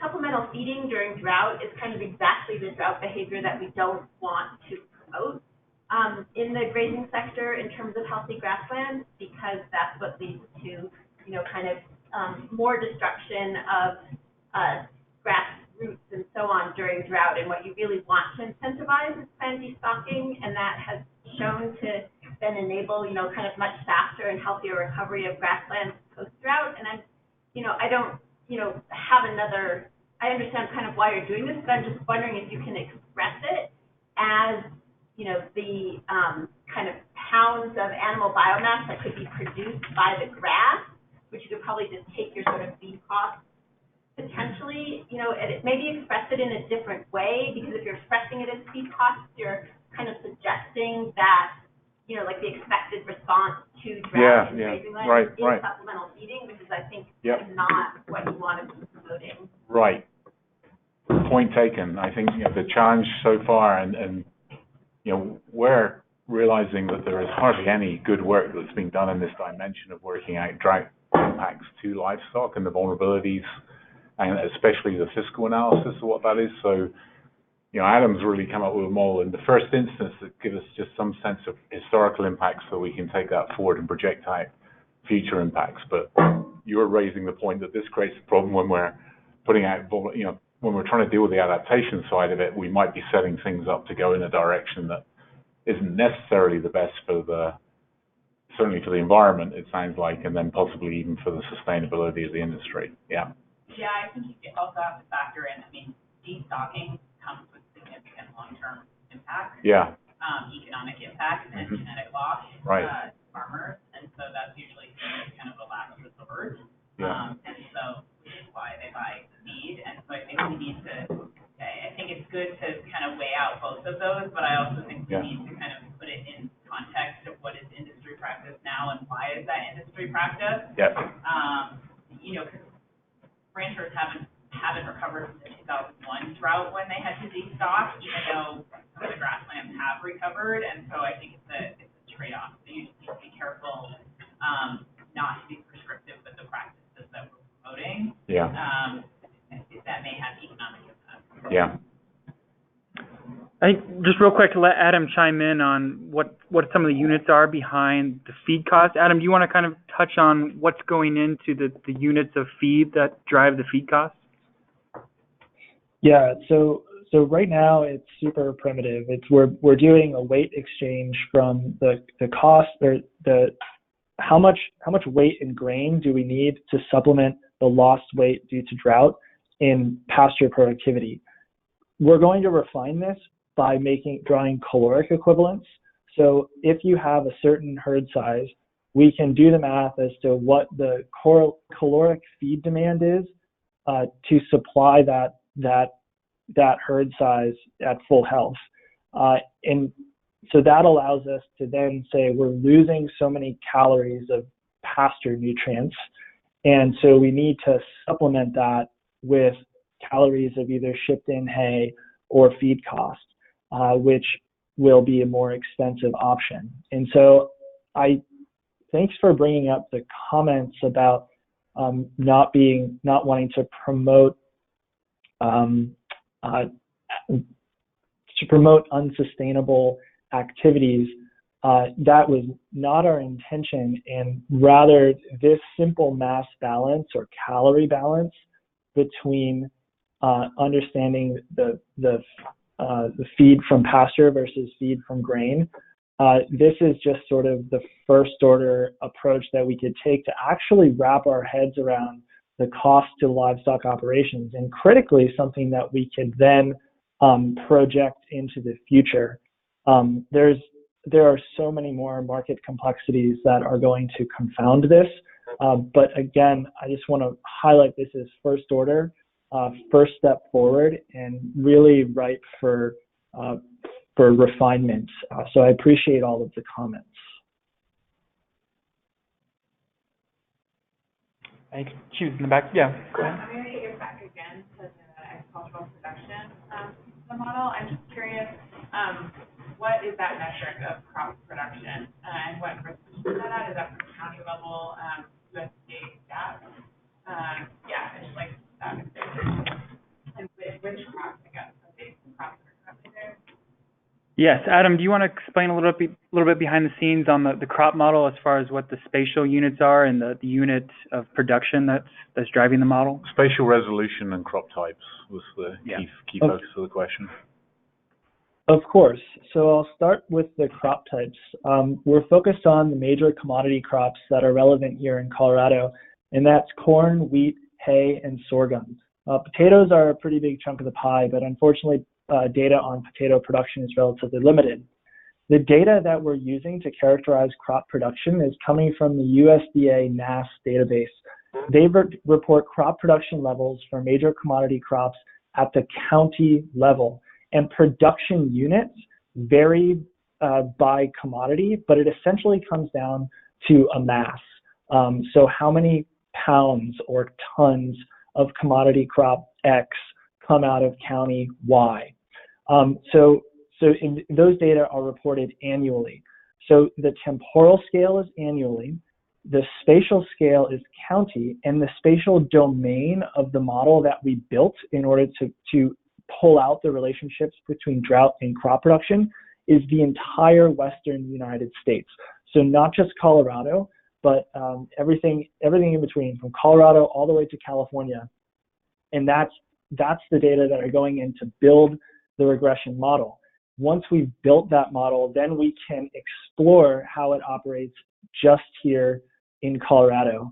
The reason for having such a large spatial domain is that we want to be able to see what the effects of drought are when drought is heterogeneously oriented across all of the Western United States. Colorado is small enough that when we're in drought conditions, particularly for the really bad droughts like 2002 and 2012, pretty much the whole state is impacted by drought. And so when we expand that spatial domain, then in a year like 2012, we have good information going into the model in counties and states that are heavily impacted by drought, while also considering counties and states that are not impacted by drought. And that's useful because, again, we want to use the model to pull apart the statistical relationship between drought conditions and crop production. So is that giving enough information about the model? Yeah, it is, and I think there's a follow-up question, but we'll have to save that. Yeah. Okay. So did you also count the proportion of ag land that's irrigated in certain counties? Because some counties are heavy irrigation, others it's all dry land. Yeah. Yeah, so very quick answer is yes. I know Adam did, disaggregate between irrigated lands and partially irrigated and non-irrigated. So, but we'll come back to you for that. Yeah, sorry, we got to move it along because we've got some. Yeah, Adam, we're gonna move on to the flood sector here just to keep things moving. There are a couple of slides that speak to results that if we have time later on in the presentation we can fall back to. But for now, let's jump to Cam and the flood hazard. Okay, can everyone hear me? Yes, sound good. All right, great. So let me just give you an introduction into what we're doing on the flood front here. And I want to kind of turn back to what Graham and Ryan laid out earlier. With respect to flooding in particular, we really need to focus on things that are probabilistic because as we all know, floods are infrequent events. They cause a lot of damage on kind of infrequent timescales, and we need to be able to get a way to understand the probability of flooding happening and also the damages that occur when those floods happen. So what we're looking at particularly for flooding is dollar damages related to building structures, so residential commercial buildings that are within floodplains, and also dollar damages associated with transportation infrastructure, in particular bridges, because we can get a handle on what sorts of flow frequencies bridges are designed for and what sorts of damages occur when those flow frequencies are exceeded. So I'm going to focus primarily here on the building structure inventory work that we've been doing because that's the part that we've gotten the furthest along on. But under the hood of both of these, the real challenge, and this is why it's great to have this group here, the real challenge is coming up with ways to project changes in the frequency of specified return interval events.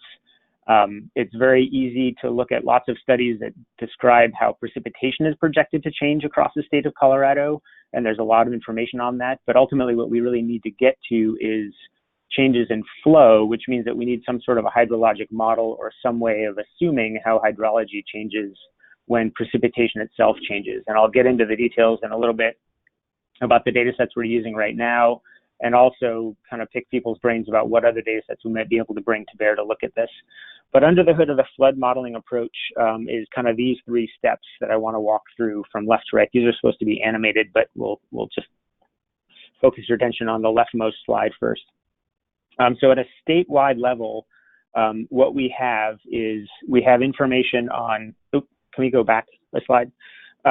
What we have at a statewide level is from the flood hazard mitigation plan that was done in 2013, we have an inventory of the buildings that are within 100-year floodplains across the state, modeled 100-year floodplains across the state, and the damages associated with 100-year floods and the buildings that are in those floodplains. But what we're trying to do here is kind of bootstrap information from case studies to project up what's happening at the state level. So I just want to give you a sense of what's under the hood of the flood model at a case study level, and then we can zoom out at what happens at the state level.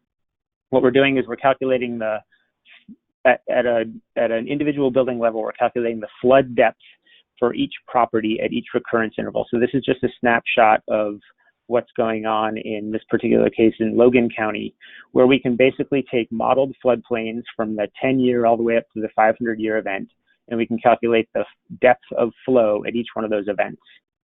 And then what you're seeing in this little building that's highlighted there in red is the depth of flow for a 10-year all the way up to a 500-year event. That gets propagated through a depth damage function, which allows us to calculate the percent loss for each one of those buildings for each one of those events. So for example, in this particular case, this is a family of depth damage curves that comes out of HAZUS. For a 5-foot flood depth, you can see that a building would be expected to have about a 30% fractional loss. So we're taking the building inventory, whether it's an individual building at a case study level or whether it's a census block aggregated building inventory, and we're running that through a depth damage function to say, for a particular flood event, what is the expected damages you would expect to get from that event? And then if you move over to the right-hand side, this is again details from a case study, but what we can do for Logan County is we can look at, okay, within that 500-year floodplain, what is the expected annual damage from a 500-year flood event? And that's that upper left curve there. So basically, you're integrating the depth damage functions for every building to calculate the damages from that event. You can move down this curve and look at the expected annual damage from a 100-year flood event, which is the second set of dots, or a 50-year flood event, which is the third set of dots, or all the way over to the right, a 10-year flood event. And this is that kind of iconic expected annual damage curve that we're creating now for flood events. The area under that curve is your expected annual damage from flooding at that particular location. So the challenge then is to get a sense with climate change of how this curve shifts. In other words, what we want to do is get a handle on how the probability of what's currently a 100-year event might change in the future. In Logan County, from the preliminary data we've pulled together, there's not a huge shift in that curve, and we'll get into the data that's under the hood of this plot in a minute. But what we want to look at is how does this family of curves shift over to the right as what are historically 150-year events become more probable in the future. So you can go to the next slide. So again, one of the challenges that befalls anything related to flooding is that we need to have a sense of how hydrology changes, not just how atmospheric processes and precipitation change. And so for the first round of analyses that we've done, we've taken the data from the downscaled climate hydrology projections that were developed in 2014 by NCAR and USGS and the Corps of Engineers. And the reason we're picking these data as our first data set to use is that this is a data set that includes flow that has already been routed through a hydrologic model. So there are certainly shortcomings with how the GCM climate model output are translated into precipitation through this, in this case, a bias correction BCSD method. But this is a data set that's already been prepared where the flow has been routed through a hydrologic model, so we can extract flow from individual river segments as opposed to just precipitation at a location. So in this plot on the right, what we're looking at is, and again, getting back to kind of how we bin the climate models by kind of the moderate projections versus the more extreme projections. For flow, what we want to look at is how do projections of flow change across a suite of climate model outputs.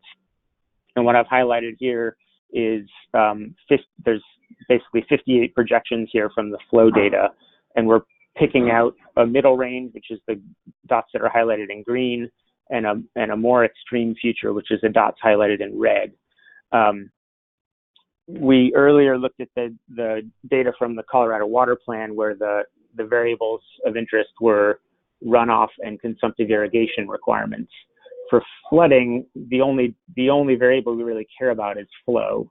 And so the way we're ranking the models in the flow case is looking at changes in, in the flooding cases, we're looking at changes in flow as opposed to just changes in irrigation requirements as well.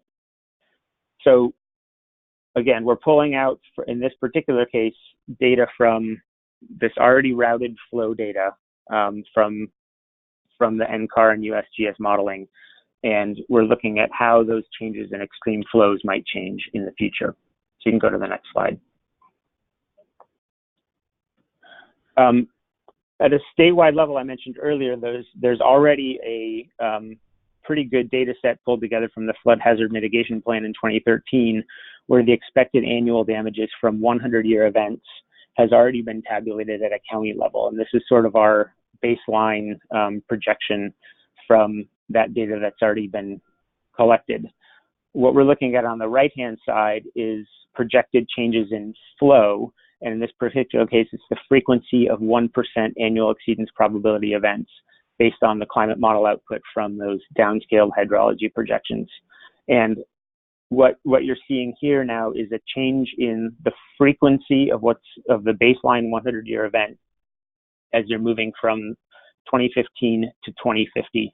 And the colors of these dots are coming out of one of those ensembles of climate model outputs, the more extreme future, and they're showing you what is the expected change in the frequency of that 100-year event. So cooler colored dots that you see up in the northeastern part of the state represent smaller changes in the frequency of that 100-year event. Brighter colored dots, like you're seeing in the kind of the southwestern part of the state and the southeastern part of the state, are projections where the 100-year event is becoming relatively more frequent. And so what we're doing is we're marrying up these changes in frequency of events to the baseline expected annual damages from the flood hazard mitigation plan. And we're saying how much more likely are those baseline events becoming as we move into the future. And then we can propagate through those depth damage functions and those hazardous projections to calculate what we think the changes are in damages from those events. Again, the big challenge here, and this is where I'd love to get input from this group, is for flooding, we really need routed flows. So we need a way to look at not just changes in precipitation, but how those changes in precipitation propagate into changes in frequency of flow events. And again, that's why we're using the downscaled hydrology projections from NCAR and the Corps and USGS as our first cut. But you know, we know there are also other ways of looking at changes in precipitation, and a lot of projections at the state level, and even kind of back of the envelope ideas, like assuming that the probable maximum flood might increase by 7% per degree C. That type of projection we can also use to kind of explore sensitivity to how these changes might occur in the future. But I'd love to get input from the group on other data sets that might be available and other ways to look at changes in projected flooding.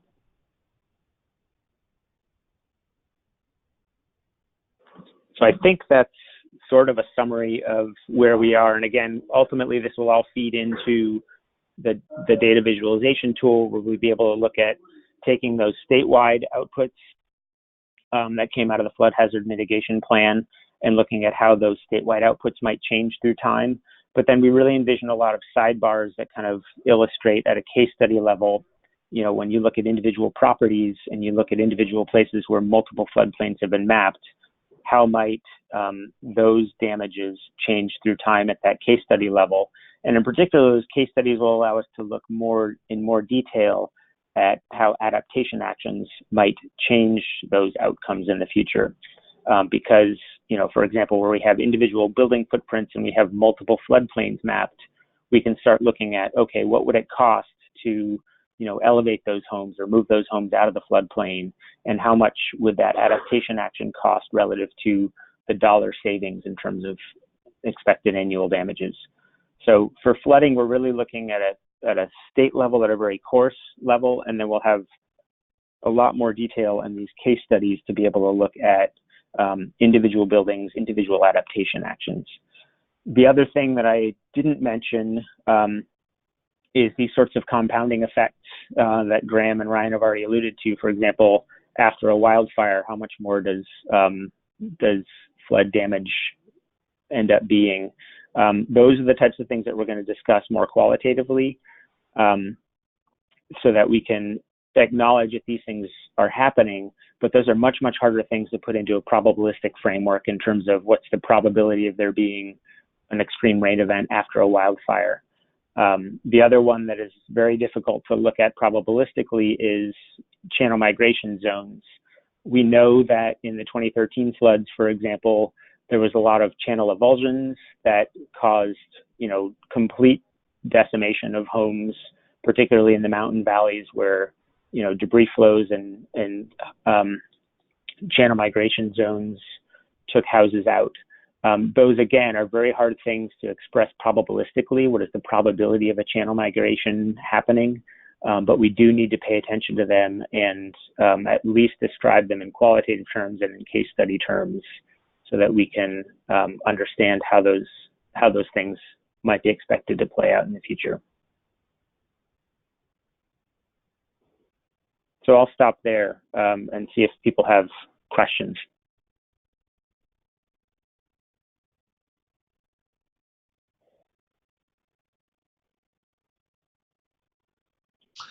Hey, this is Lorna. No, Oh, go ahead. So I think this is, I mean, everything I've heard so far with the drought and the flood have been, it's pretty exciting. And I'm going to throw out a big concern up front that I have. I appreciate that you guys are using information that's already been developed. And what I'm concerned with, and this is for both parts of the project that we've heard so far, is we're putting a lot of weight into the usefulness and capability of precipitation projections. And I wonder, well, I mean, it's a little bit, we're putting a little bit too much weight into it for my comfort, but I wonder if there's a way for us to kind of look at it and see if it passed the smell test. Like, does it make sense in what we think the physics should be saying before we get too far down the road in using some of the science? And so I mean, that's a big concern for me because I think this project is really exciting. And I love that we're finally trying to quantify some of the impacts. Because I think we need to make the business case that it's going to be more cost effective for us to adapt than it is to react post situations. But what I'm worried about is just overusing specifically precipitation projections, particularly precipitation projections coming from BCSD. And I would love to hear others. Yeah, all right, thanks, Lauren. Yep. Yeah, I totally agree. Cam, just hold on a second, so, or don't. No, go ahead, that's fine. Go ahead, Graham. Yeah, no, just give us a second, Cam, because we've got Lorna's question, and then Brad Udall just got a similar, somewhat related question. So Brad's point is, I'm skeptical of using flood frequencies from the previous, or frankly, any downscaling hydrology model effort.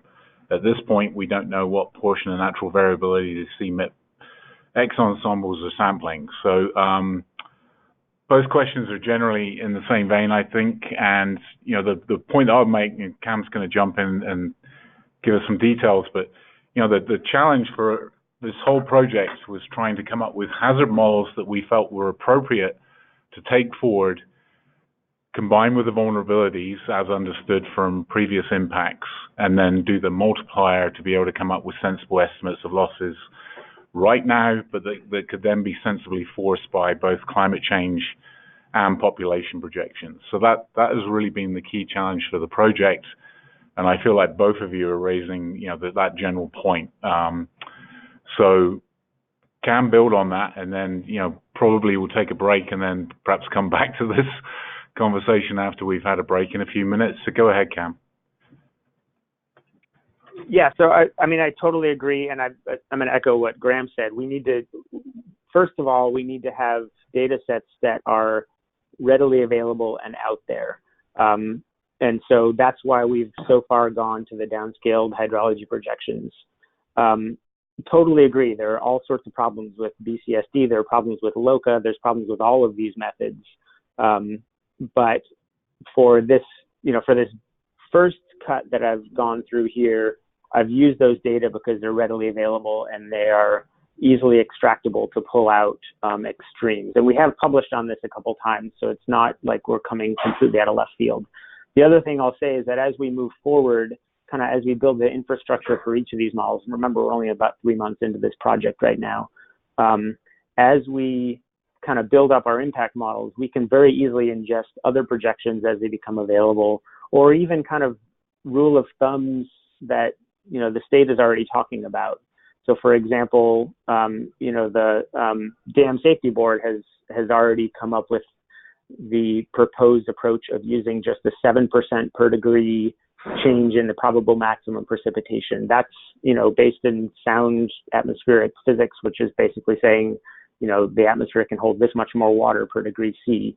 We can use simple back of the envelope estimates like that to say, okay, if the atmosphere can hold 7% more water per degree C, let's just assume that the 100-year event becomes 7% more extreme, or even, super Clausius Clapeyron, let's assume that it becomes 15% more extreme. We can explore all of those scenarios once we've kind of built the infrastructure around how we're going to run the impact model. And so, yes, I hear everyone's concerns about downscaling. I share them. But for this first cut, where we've been able to take the, already run through BCSD VIC projections, this is kind of where we're at right now.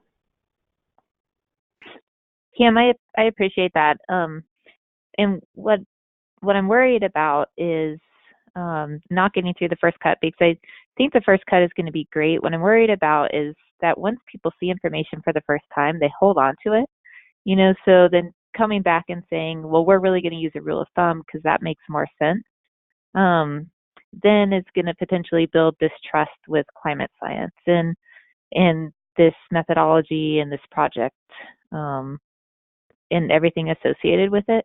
So I'm worried about overusing science in a way that it shouldn't be used in and of itself, even if we're using it just to develop the framework. Yep. And I'm also worried about being the first messenger. And once you have that message out, it's really hard to change. Yeah, and I now see Brad's comment as well. And I like the suggestion that he's putting in the chat here is, another way to frame it is, if a 100-year flood changes by some percent, this is how the damages might change. And actually, that's something I've been running in the background. I haven't pulled out all the estimates yet, but remember under the Obama administration, there was a proposed rule to look at how you might incorporate climate change into flood planning. And, some of the suggestions were A, use best available science, which we're trying, but as everyone's noted, is challenging. B is, well, what if you just assume that your 500-year floodplain becomes your new 100-year floodplain? That's a scenario that's easy enough to play out. And another is, what if you just assume that your 100-year base flood elevation goes up by 2 feet? How would you play that out? And so we can certainly frame this in a less deterministic way, and I think that's a pretty good suggestion. Rather than saying this is what we think the future looks like, we can frame it as, if the future looks like this is what the damages look like. And that gives us a little bit more cover and also makes it less like this is what we're saying, this is what is going to happen. It's more like saying, what if this is what happens? And I agree with that. So certainly I'm open to other feedback like this. And I think we'll kind of how we frame the message, how we use the best available science to do what we need to do is very much on the table right now. And like I said, we're only a few months into this. Of course, we're a few months also translates to almost halfway, but but that's where we are. This is Russ Schumacher. Just to clarify. Oh, go ahead, Graham. No, you go on, Russ. Oh, well, I guess the other point I was going to make in all of this that I haven't heard anyone mention, but seems for this particular exercise to potentially be pretty important when we're thinking about the, sort of this overlap of flood with changes in population, is that the changes in population will also change the hydrology, at least in certain areas. If we're adding X million more people, that means that much more development, which means now you have areas where, that used to be maybe help mitigate flooding through, just being open space or whatever, that are now built up and maybe impermeable. And so that it's probably hard to incorporate quantitatively into all of this, but probably is somehow worth trying to consider, because, just in the context of urban flooding, if we're looking at building damage and we now have X many more buildings that don't even exist today, that, is another factor to build in here. Yeah, absolutely. And that's a toggle that, we'll get into a little bit towards the end of this presentation on how we're incorporating population growth. And that is very much on the front of our minds right now because, as you said, as population grows, people will be building homes somewhere. And whether or not they put those buildings in harm's way is going to have everything to do with how much flood risk occurs in the future.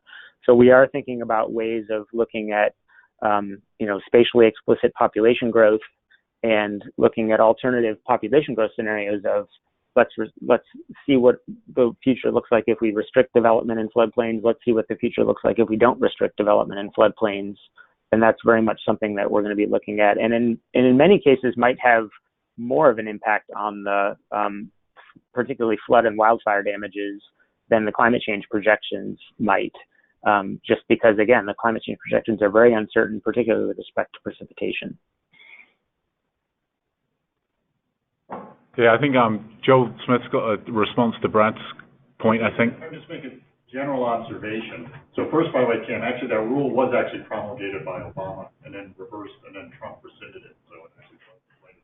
But more importantly, right. This key thing in this, don't take this literally as forecasts. These are to get a sense of magnitude, potential risk. There's a whole range of uncertainty, sort of climate scenarios and all the things we're talking about, and it's important to be into it. And relative risk. So I think in some respects, maybe this will be part of the rollout, it's just a user's guide. How do you use this information? It's not like you take these numbers to the bank. But in some ways, what's interesting in these maps is, with one county, some of those counties, Los Animas and these others, they're more at risk relatively than some other counties. Is that, how much confidence do we have in that? Still maybe even the low risk counties may still be important for them for adaptation. But I would say that, maybe thinking about these and just, getting approximate orders of magnitude of risk, how much confidence is that, as well as relative risk. Yeah. Maybe thinking more in that context, rather than too hung up in specific numbers. Right, so Brad and Lorna and everybody on the phone, I'm not sure if you caught all that, but Joel was just re-emphasizing that, the real goal for all of us on the study is really just to be highlighting the relative impacts of the overall risk and trying to force our models in a somewhat defensible way with these climate change projections. We realized from the beginning that none of this study is going to be right, as in absolutely correct, and that's really our challenge, is coming up with approaches which we're comfortable with.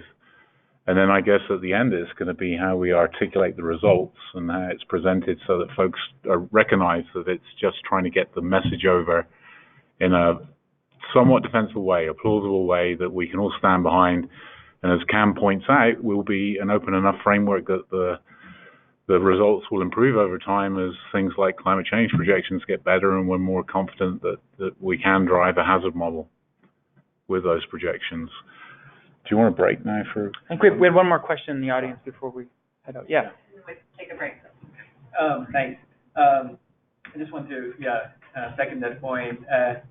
I have a real concern with when we talk about the flood risk that we may underestimate it because, we may try to use certain data sets and methodologies that may not be appropriate enough. And I just want to point out that the best available science does not equate to best available data. And so I think using multiplicity of approach, including qualitative assessment of risk, if there are enough research to show that this risk really goes up with 7% or 15% scaling with temperature, maybe we should take into account pretty seriously. And I think we're seeing in the already occurring climate change out there globally that this risk is really pretty severe, and that we've been underestimating it consistently. So it would be good to err on the other side than on the conservative side. Yeah. Thanks for that. Well, I think we're going to take a break now. Everybody on the... It's 11. Maybe take, 5-minute break. Everyone stretch their legs, grab something, and then we'll jump back in. We still have to get through the wildfire, which are a few short slides, but methodology. Okay, so phone folks, 5 minutes break, and we'll be back with you.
I think we're almost ready to get rolling here again. We're just getting everybody settled here.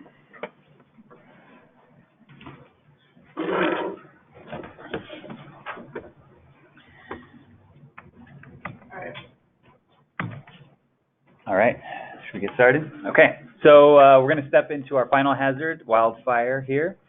So what I've shown here on our first slide is a Colorado State Forest Service tool. This is the Colorado Wildfire Risk Assessment called the CORAP. What I'm showing here is the public portal, which is called the CORAP.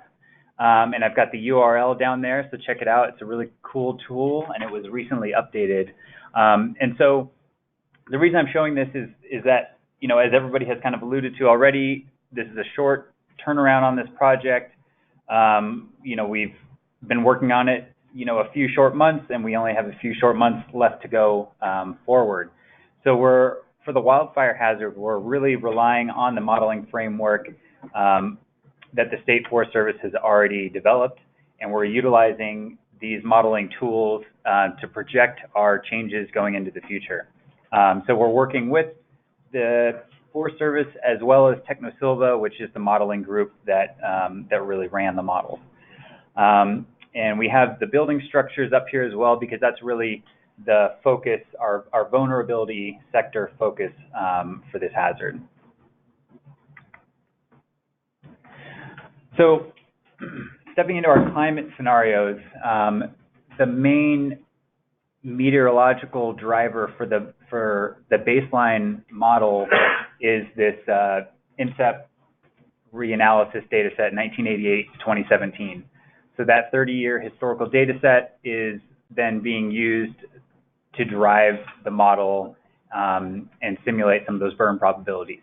So going into our future scenario, we're working with our team to determine which are the best model inputs to tweak to reflect those 2050 future conditions. So some of the variables we're looking at are temperature, relative humidity, wind, dead fuel moisture, and live fuel moisture. So that process is still ongoing with our partners. So this is kind of a quick preliminary showing of how this is going to get put together for wildfire. So what I'm showing here on the left is output from the baseline scenario from the CoRAP tool, showing wildfire intensity, which is really characterized by flame length. And so red colors are more higher intensity, which is really driven again by taller flame lengths, maybe like 8 foot plus, 12 foot plus, whereas the yellow and white and green colors are lower intensity. Now on the right side, we're showing our annual burn probability. And this is really driven by Monte Carlo analysis, simulating burns throughout the entire state, and then putting those probabilities together into a low or high probability ranking, which will really ultimately translate into numbers for our quantification of risk. So again, on the right, we're showing higher burn probabilities in red, lower burn probabilities in blue. So putting these two together is how we're ultimately characterizing our wildfire hazard. And so again, in this scale, we've shown our lower hazard in green and our higher hazard in orange and red. And so this is just a snapshot of some of Boulder and Jefferson County, and we can see how these results get pulled in together. And I should say that the underlying modeling tool is run at a 30-meter grid resolution. And so that's what we'll be working with. And then, of course, upscaling things to the county level for that visualization dashboard. So now stepping into the vulnerability side of things, again, this is that wildfire hazard output that I just showed, where our orange and red are higher hazards. And what is overlaid on here are building footprints representing our vulnerable assets. And they're really hard to see, so we're going to zoom in a little bit more here to this boxed area. And now you can see in the white, we have our building footprints overlaid on top of that hazard. And so this is really how we're getting to quantifying those damages. So our expected annual damages are taking our hazard probabilities and combining that with our asset values. And so that's how we're bringing things together for wildfire. And so then what does this look like when we bring it into our visualization tool for the end user? It will have some kind of expected annual damage categorized maybe from low to high or more quantified using actual dollar values. But this is kind of a first cut of what these things will look like. And again, all of this data is very preliminary and just baseline at this point. And I think that's all I have for wildfire at this point right now. If anybody has any questions. Yeah, we got one in the back. One question. So you mentioned you're going to upscale it, obviously, to the county level. Yep. Have you talked at all about putting that 30-meter resolution, those 30 future projections available? Say that you wanted to. Sure.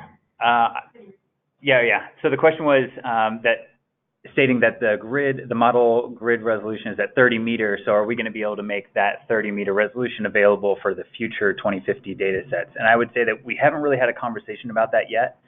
I think for the purpose of the Viz tool, the answer would be no. But I think that maybe the Forest Service might be interested in something like that, although we haven't had a discussion about that yet. So, and then also I'll say that we've briefly mentioned case studies here and there, and so definitely in the case study sense, we'll be zoomed into that smaller scale to get some of those more finer resolution results. Yeah, a lot of what we have for our forest action plan, for example, we have the 2050 WUI data in there. So for us, that's going to be important. But for the action plan, we kind of consolidated into 12-digit hubs. So it's not at 30 meters, obviously there, but we thought that might be more useful. I would say there's some really good reasons for us not to be putting out information at that scale, given that so much of the, the projection side of this is necessarily crystal ball. It does give us confidence that the fire itself is set, the fire model, the behavior model is set up to do reasonable jobs once we populate the landscape with the projections from population, which we'll talk about in a moment, or Ryan will talk to in a moment. But I think one of the big risks with this project is giving folks that don't necessarily read some of the side panels that we've talked about this false sense of accuracy. So I think we'll deliberately not do that. Yeah. And also, I think getting to a point earlier about the ski resorts and identifying specific ski resorts, we also don't want to do the same for specific communities. So we want to make sure that we're sensitive to those kinds of concerns. Yeah. This just makes me think about uncertainty kind of across the project, not just for wildfire, something you just said. And I was wondering, so the National Climate Assessment was released, I guess, almost exactly a year ago, because it was dropped on Black Friday last year. Right? Yeah. They did a really great job thinking about how to communicate about uncertainty, kind of with broad audiences and being clear, what are we confident about and what are we not. And I know that they kind of drew from IPCC frameworks, but innovated beyond that, working with lots of different groups, and there's chapters based on sectors like fire and water and all of that. So I wonder, if you guys have already looked at that, or if you've had any thoughts about drawing on some of that. It's already established language that's been through public and peer review that you could draw on for something like this, to think about how are you going to effectively and clearly communicate about the uncertainty, so that people who are using this to plan can kind of think about, how much risk do they want to take on following these projections or not, or... Yeah, I think this comes back to what Megan articulated at the beginning, is that the initial setup for this project, as in the portal where you come in from the front, should deal with that straight away. So in other words, the uncertainty issue should be almost irrelevant with this project. It's not trying to come up with finite estimates of anything.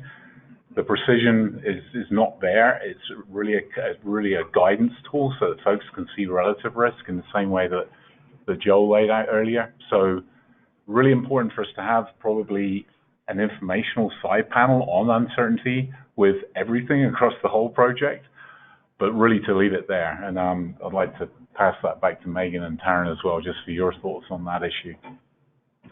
It certainly dominated some previous projects that we've been involved in with the state, and can cause a lot of confusion and, I guess, resistance to information and tools. And we really want to move that to the side in this project, I feel. The uncertainty is there, communicating it clearly from the beginning and making it clear what we're not trying to do with the tool, but not letting it dominate, the people's thought processes as they come in and start to use the information. Yeah, we've been looking at a lot of other examples of online reports and tools that communicate that really well, because obviously there is discomfort in pushing the edge of the methodology. There's a reason this is a pilot, and it's hard to do. So that will definitely be a focus as you enter the tool, whether it's a pop-up or very clear, just how this tool can be used and how it cannot. Especially articulating how it can't be used is helpful for folks to realize that there are bounds. And so I appreciate that comment, because that's definitely okay. Yeah. Would you want to add? No, I think that's something we've been really aware of from the start, trying to figure it out. And to some extent, we're almost, the timeline almost helps us out. Because the longer the study is, the more people expect from it. And because it's so short, we can put we have to put really firm science sidebars on it to make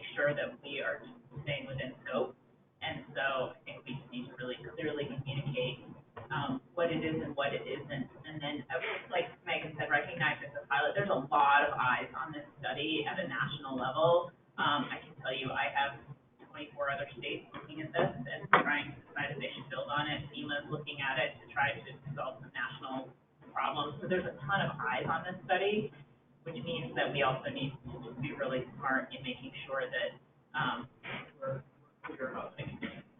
We have 2 other states listening in on this call, actually, because they are just in the process of developing RFP for a very similar study. So it's interesting, but it is uncomfortable. Yeah, I think you've raised possibly the key question for the success of the project. So the success for us would be if we can present the lead into this tool as being, we're living in uncertain times, and certainly it looks like an uncertain future, but this is what we all feel we should be paying attention to. And then having all the underlying information be as defensible as it can be, bearing in mind all the uncertainty, but not trying to be right on everything at this point. That's where the focus too on narrative is really important. I was just having this conversation of making sure that different counties and anyone who enters this portal of information has the narrative of what this is for, so people understand. But did you have? Yeah, I'm just wondering. I think what would your elevator speech be about what people should use the tool?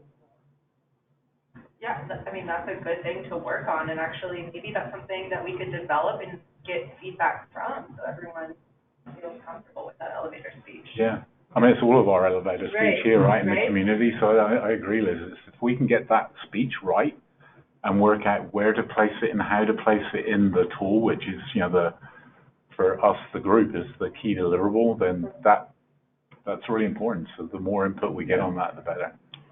Yeah, just on the forestry side, for us, our elevator speech is there needs to be an investment. So what this does, in some respects, is that tells people that there are dangers in not investing in solving some of these problems. And to me, that's the most important message, because really, we do seem to have an idea that we're going to get a free lunch out of this thing. Yeah. And it's clearly not the case. And you have to be careful not trying to scare the stuffing out of people, but nevertheless, if we don't invest, water plan, forest, we're going to be spending a whole lot of money. And we made that example 2 years ago where we did $45 million worth of wildfire suppression. We had a $1 million grant program to try to mitigate that. So clearly we're making poor investments. So from my standpoint, if we could just get the message across that there is not a free lunch, we're going to need to have some investment and not talk about exactly how much. I think that will really take us on a long ways down the road. Yeah. Digging into some of the science that's behind the cost of inaction versus action, there are some really well-developed narratives about this, and so leaning on those and moving them forward is something that we can talk about. We've just recently discussed the idea of perhaps using some video. So there's various perhaps tools and technologies we can use on the front side of the visualization tool to really engage people, but maybe we pay Tom Hanks to deliver the message.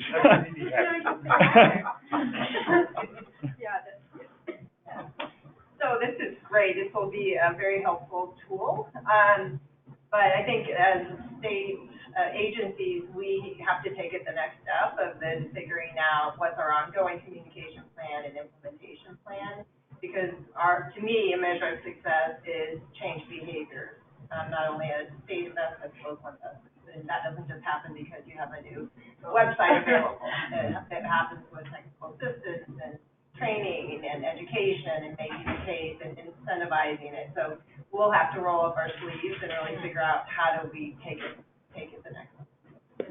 That opens the door of a conversation we had about just all those hidden costs, right? The actual cost of taking this information and doing something with it.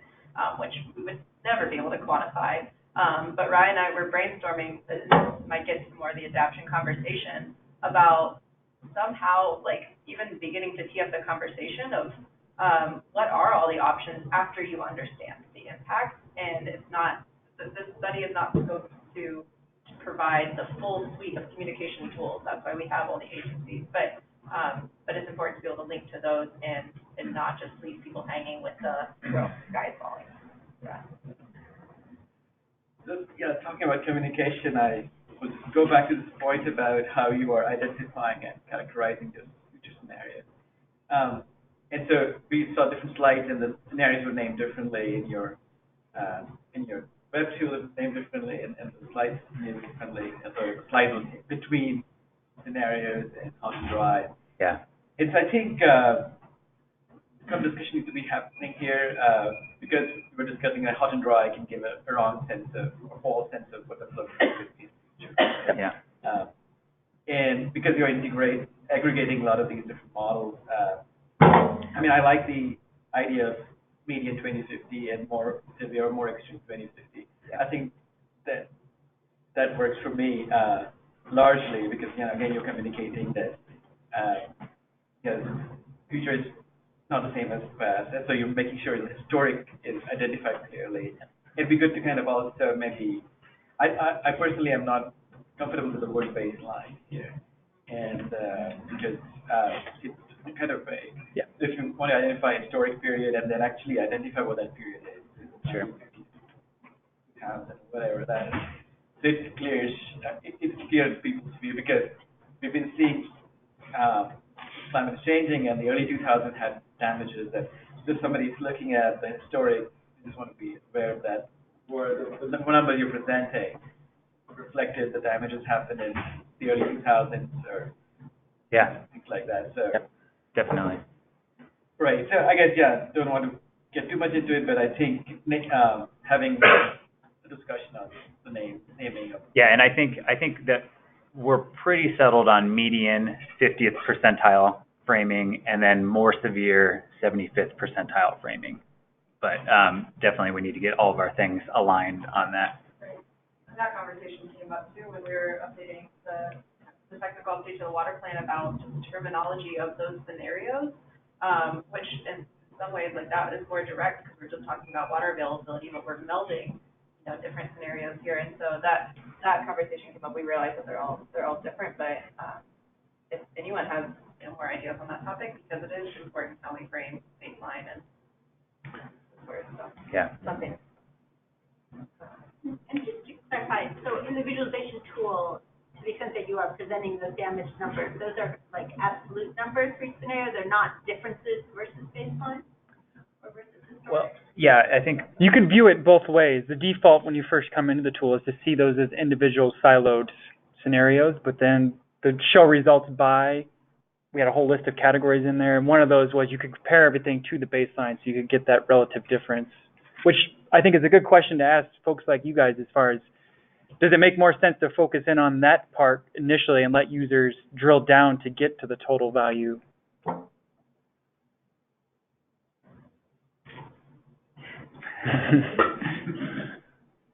But that's something we could definitely vet with some stakeholders, Both are available. Yep, right now they're both available. Yeah, but I think part of it is what's going to be the impression it makes on people right off the bat. I mean, as you listed the audiences, those are not necessarily, careful how I say it, well-informed audiences in all aspects of this. And if you give them the wrong impression up front, I don't know that they're going to take the second step. Yeah. Right. Yeah. That's a good point. Good thing to consider. Great. Anybody on the phone have any last questions on that one?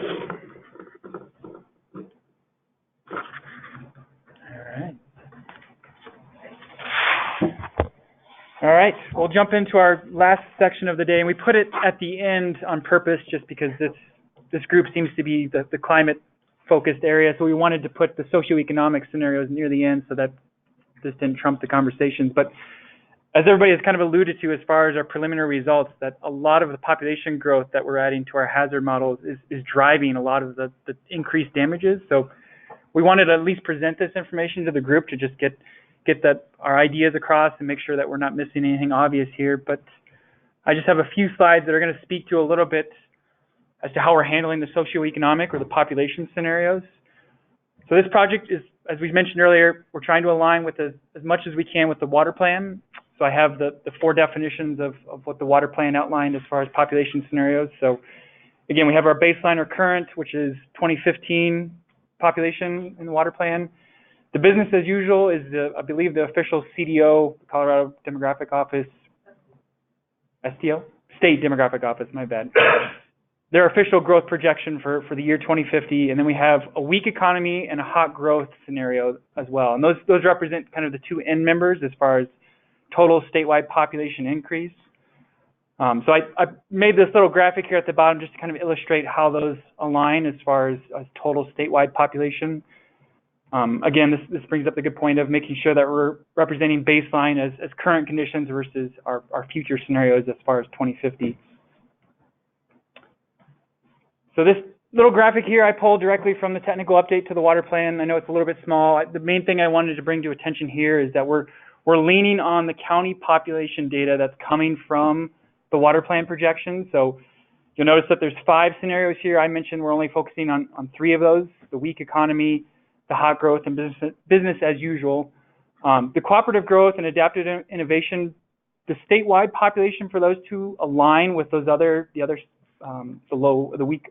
the business as usual and the hot growth. So the only thing changing in those scenarios is just the distribution of the population at the county level. So again, we're not focusing on those right now for our study. We're focusing on the weak economy, hot growth, and business as usual. Statewide population, I've also circled at the bottom here.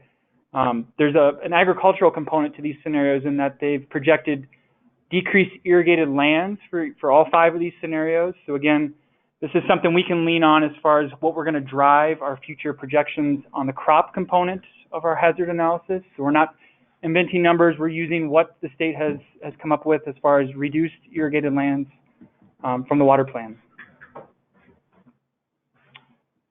So just give you a quick sense of what those total magnitude population values look like for the 4 scenarios here. 2015, we're sitting at 5.4 million.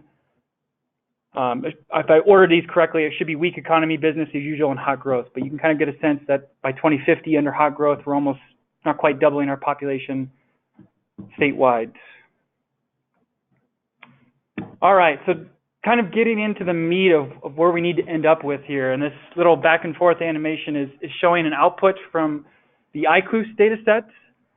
So if those folks in the room who are familiar with ICLUS can kind of get a sense of what this probably is. This is the Integrated Climate and Land Use Scenario Database that the EPA has developed using the National Land Use Database. So what's toggling on and off here, and I meant to add a legend, but you'll notice that the pinks, the oranges, the yellows all represent inhabited grid cells. So people living there, building structures, inhabit those grid cells. So you'll notice this is Boulder County. Boulder is that large metropolitan area in the reds and grays, and you'll notice in the foothills, you can see some pockets of new yellow expanding into areas of green, which represents encroachment into what is now forested land cover. You also notice areas like we have Netherland up there by Barker Reservoir in the lower left-hand corner of that little animation that you're starting to get more pinks and more reds representing higher density land use categories. So Bill kind of showed earlier on the wildfire side of things, we have a nationwide database, and we've drilled it down to a Colorado database of building footprints. This is a Microsoft product developed using satellite technologies to drill down to individual polygon building footprints. So if we merge that with the land use data set here that I'm showing to get a sense of categorizing how many structures per grid cell type under current conditions and perturbing that out to future conditions. And when I say future conditions here, our current idea is using the decadal outputs from ICLUS. So there's decadal output from 2020 out to 2100. They also provide the county population numbers that each of these grids represent. So our idea right now is to use the Colorado Water Plan's population, the county populations, merge that with the closest value of the ICLUS data set that matches that population to then pull out the grid raster that represents that population growth scenario. So that's something that Joel and Apt and his team are working on to help us with pulling out, for each of the 3 scenarios that we've outlined, pulling out the statewide grid of what that population scenario looks like at the county level. So then this feeds into how we evaluate both our wildfire and our flooding aspect, especially. So what new growth shows up in the 100-year floodplain or in areas of the WUI, the wildland-urban interface. And that all is still kind of under development at this point, but I more or less wanted to present how we're going about using the state's population projections and merging that with this ICLUS data set to get a spatial distribution of where people are in the future. So yeah, if anybody has questions on that, we'll come back to that here in just a second. This is the last slide I have, just speaking to that irrigated cropland projections, and I just wanted to give a sense of, under those state scenarios, here are the reductions. This is showing the total statewide irrigated land as a function of baseline, business as usual, weak economy, hot growth. So you can see slight reductions across the board, with the hot growth scenario showing the largest decrease in irrigated land. Again, this all plays back into how we're handling this in our crop analysis or crop risk model, as far as total reduction in that baseline ag production. On a clarification, assume those are acres that are Yeah, sorry, I forgot to put the unit. Those are, yes, acres of irrigated land, correct. developed, those acres that are being taken out. Sorry, this is just total statewide in the future.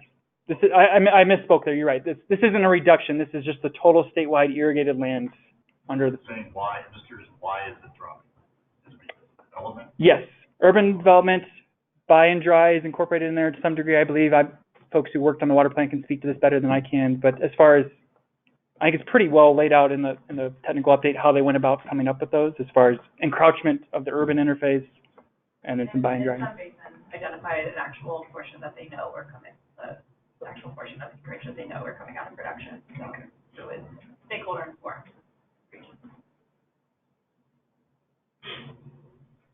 All right, so I promised I'd be short and sweet, so we're open to discussions and ideas on this front, if anybody has any input. Have we got one here? Yeah, relative to the last set of slides and the scenarios you're using in the population. One of the things that I thought was very appealing about the water plan was the adaptive innovation category, simply because of the words of it. It gives people hope that they do smart stuff. There's a solution out there. So somehow it seems that theme needs to carry through the way you present the information. Yeah, and definitely adaptation is a part of the project, is something to consider. So I think that for these three scenarios, it was really just to bracket that growth, but then the adaptation part is an additional element of it.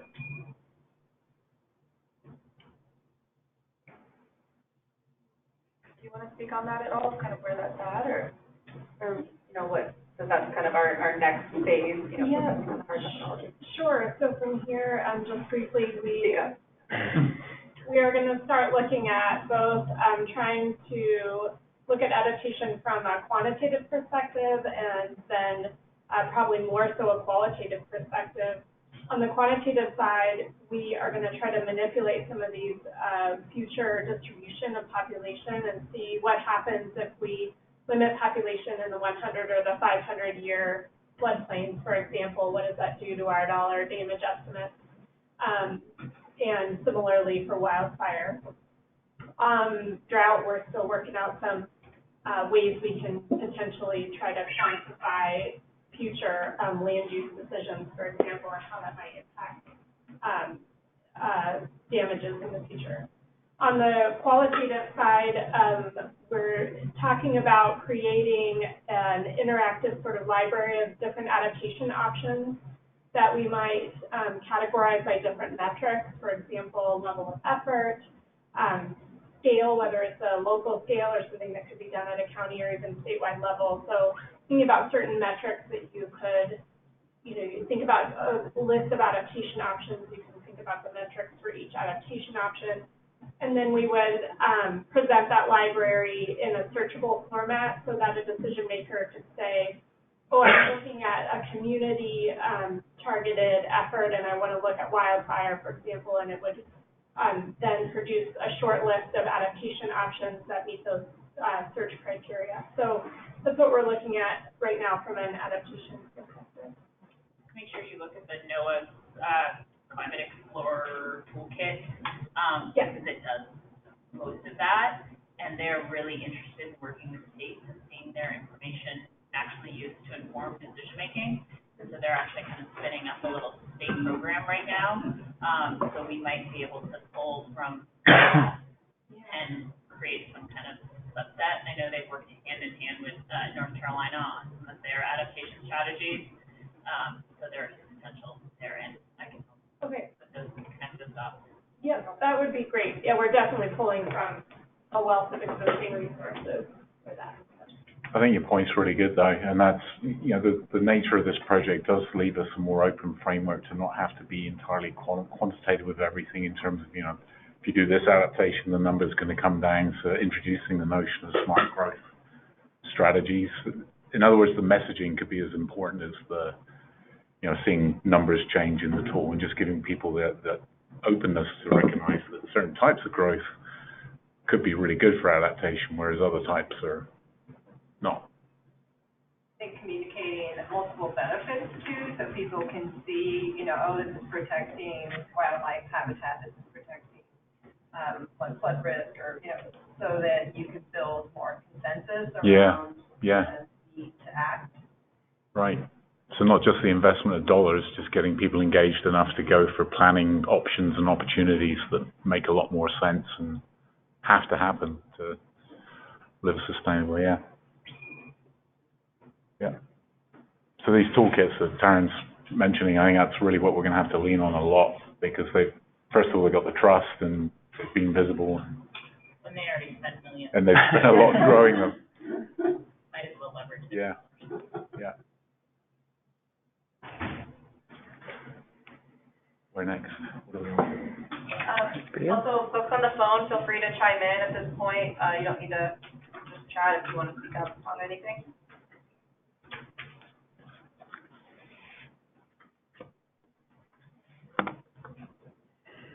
No questions on the phone? I mean, I have a comment. I think that it's good to look at the different socioeconomic scenarios. I think that's going to give us a good sense of low, medium, and high type growth. What I worry about is if we really don't have growth, or if we go in a different direction, and, you know, not thinking through that scenario. So as we've noted that this is a first iteration on this project, maybe we think about what that could look like in a next iteration if we don't have growth in our state, or if we don't have growth in specific parts of our state. Yeah. Yeah, it's a good comment, Lorna. We have been thinking about that. Challenge is, the more we think about this, the more complicated all these issues start to get. I mean, one that came out recently that Adam's contemplating is, you know, the general notion that less snow is going to put people off skiing and the ski industry is going to suffer economically. But, you know, it seems like there's every chance that the greater numbers of people that want to try and ski, you know, they don't even know what a good snow year looks like. So they're still going to get up and try and ski, and that might offset the economic impact. And then the further compounding that is other states are also potentially going to grow. Texas, for example, which is where a lot of our skiers come from.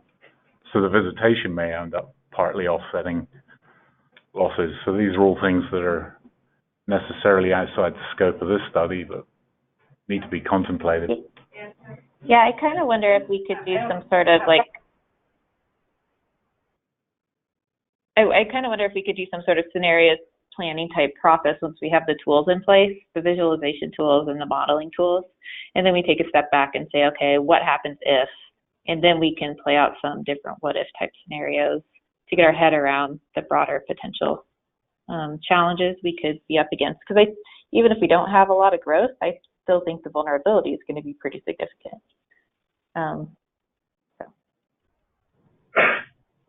Yeah. Yeah, that's a good thought. You know, I was just struggling with that same issue of the no growth, and I mean, alienating a lot of our rural communities that don't have large growth, that don't have anything to do with ski industries. So I think we need to be thinking about those vulnerabilities and opportunities for communities to be more resilient and turn things around, to have a healthier economy. And anyway, that's where I was struggling when I was just hearing all the tourist focus. You're gonna, a lot of communities will check out and they won't bother looking at this because it won't be them. Right. Yeah, the equity side of it is something that Megan's paying quite a bit of attention to in terms of trying to be inclusive and recognize new industries as well that perhaps haven't even emerged yet. There could be possibilities for some of the more marginal communities, as in the ones that are out of the mountains and don't necessarily have so much going on. And some of the decision choices could be changing your crop choices so that, you can then transform your economy that is more adaptable. Yeah. Graham, you want to do the 1.5? Yeah, I think Bill or Cam might be best to speak to that. All right. I'm just going to pull up the slide. But we better do the 1.5. We better do it. We got time. If Cam's still on the line, you can talk to it, or I can talk to it. You go ahead. Yeah, I didn't hear the question though. So I'll start it off, Cam. So one of the questions that came up during the early planning of this project was whether or not we want to consider a 1.5 degree warming scenario to kind of align with the Paris Accord, and show basically what happens in these future scenarios if we stick to that plan. Some of the internal discussion we've had about that as a team is that, 1.5 degree warming, this is calculated from pre-industrial. So we're very close to that number already. And so we're worried about not really seeing much of a change between our current conditions and that 1.5 degree warming scenario, and then how that really plays out with, one, is it worthwhile? Two, does it dilute the message of the tool? And that kind of gets into the whole communication part that we were talking about. And so that was kind of a discussion that we've been having about that. Yeah, just to add, this came up early on as a concern of, we don't even show that as an option of one of our futures, or is that a missed opportunity for communication that we can even try and get there, so. Yeah, I just want to point out that the 1.5, the global warming is not the same as 1.5. Yeah, right. It would be much more than that. So I think if you're looking at a number, what translates to at a statewide level. Yeah. Yeah, and that's definitely the perspective we've been taking. Again, the challenge that we feel we've got is the hazard models that we've selected based on the scope of the study are not sensitive enough to that warming to show any change or changes in precipitation and so on. So there's a risk there that it just looks like business as usual rather than something that people would pay attention to. I just think, so the kind of history of where this came about is that, at least in the general public, the communication is around 1.5 degrees C and 2 degrees C. And so when we talk about 50th percentile or 75th percentile, or even CMIP 3 versus CMIP 5, no one in the general public knows what that means, nor do they really care.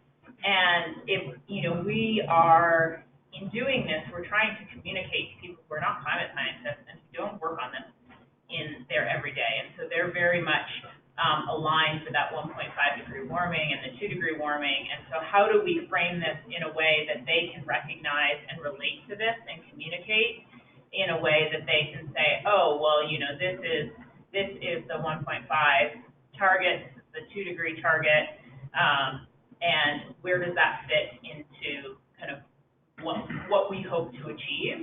And so so I think that's kind of where it came about, is more from a communication standpoint. How do the scenarios that exist now line up, and where do we want to put something out there that reflects higher ambition, given that next year going into COP26, nation states are going to be asked to bring increased ambition to the table as part of the ratcheting up from the Paris Agreement. And so, how does this feed into broader statewide initiatives? And then again, because there is kind of a national lens on this, how does it then feed into the goals and objectives of other states, which are more closely aligned with really 2 degrees C, not 1.5. But how does that fit within that context? And so I think that's kind of the evolution of how we got to this discussion, from a communication standpoint. If that scenario is included, which it sounds like there's some good reasons for doing that, I would think that suggestion where the baseline historical powerful has a defined time period under it. And then just in that scalar bar, you know, if the scalar, like for 1.5, was a lot closer, you know, they think that you would actually use the scalar appropriately. Like, so those would be pretty close to each other. Right. And I think that would actually communicate something pretty effective, because to the extent that, like, you're looking at baseline conditions and, like, well, that was your path and you don't get to be there anymore, you're looking at these much more severe impacts, and then you would actually see that, you know, this Paris Agreement, you know, keeps you at least closer. I mean, that could be effective, but I think in the scalar, like, they have to be a lot closer to each other. Right. Yeah, that makes sense. Yeah, one of the problems with the scalar bar, too, we've been discussing is we don't want to give a sense of this is a timeline, and that adding 1.5 degrees C in there kind of muddies it a little bit, in that we can say this is 2050 future, 2050 future. 1.5 C is not 2050 future. That's probably much sooner. So that we'll just have to be careful how we get that messaging across in the visualization tool with that. If it's a slider, we'll need to be careful that we're not implying time. It's not really a thermometer either, because it's not always warmer for flooding, for example. So we'll need to think through how we deliver that visually so we're not confusing folks.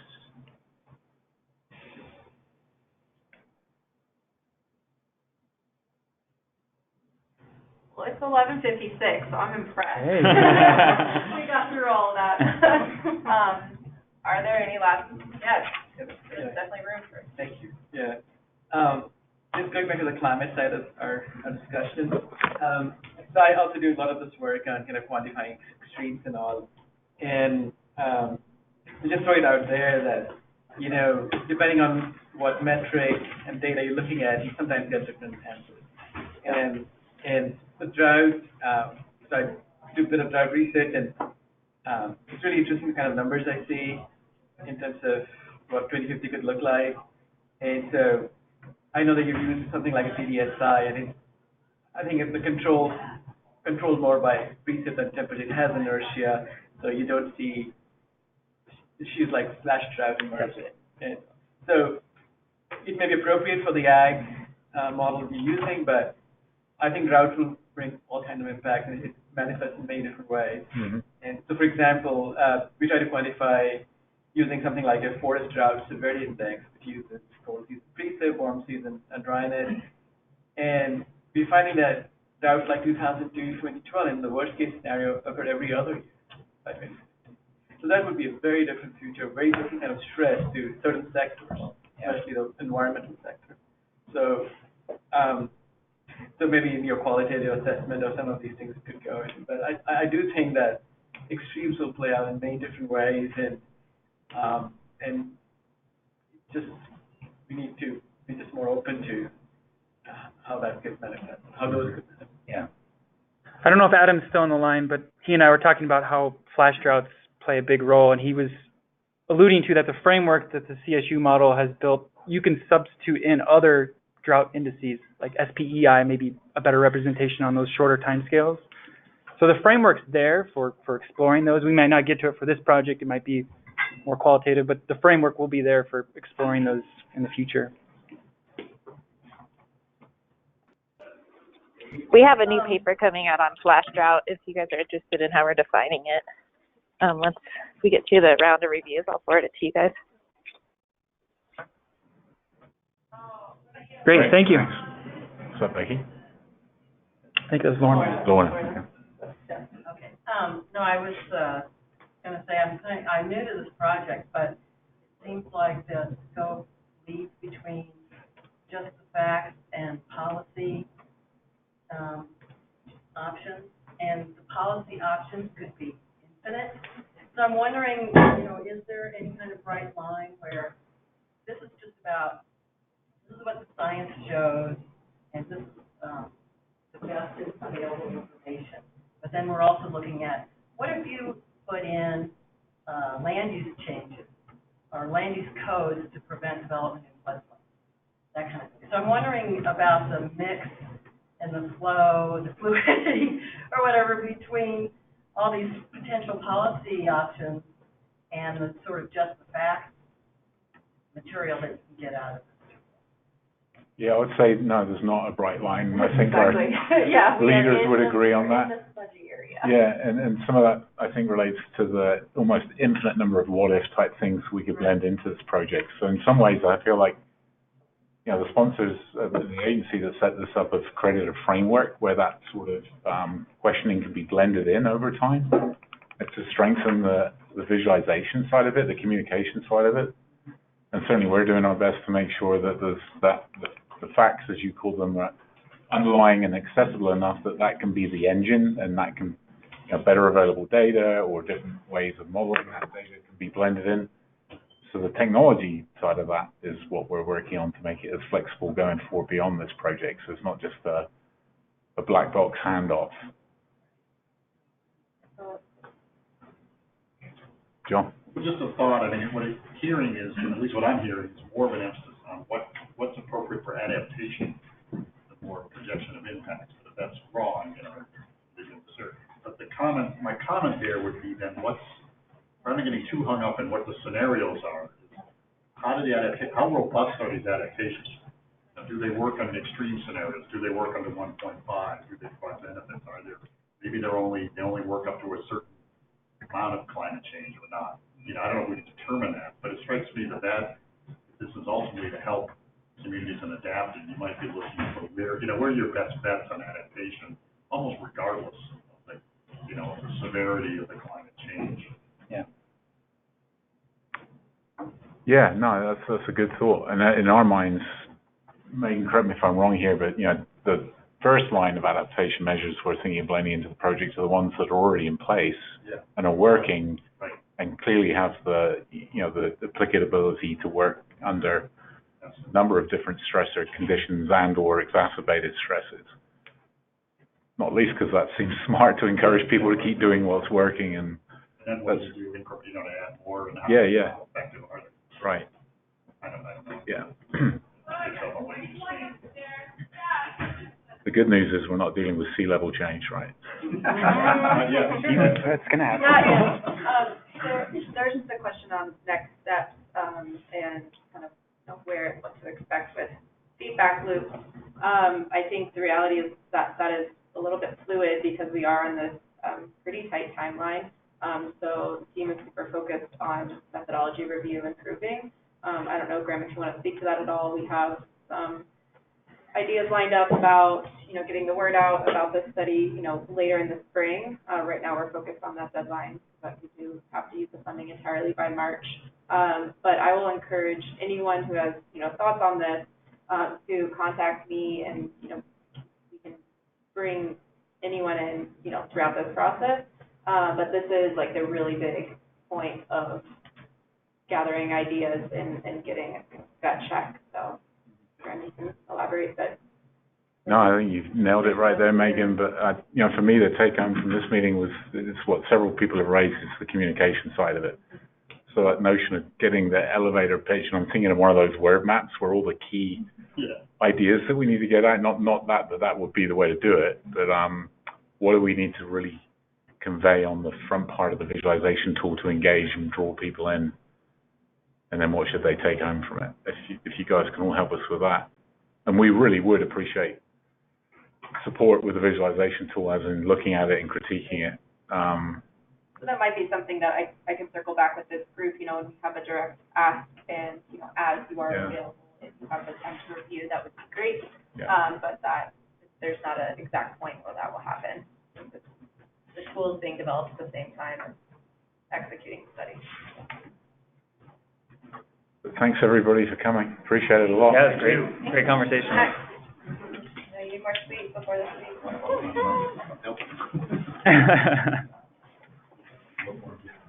Thanks, Cam, Adam. Okay, let me put this up. All right, thanks. Take care. Cheers. Cheers, Bye. guys.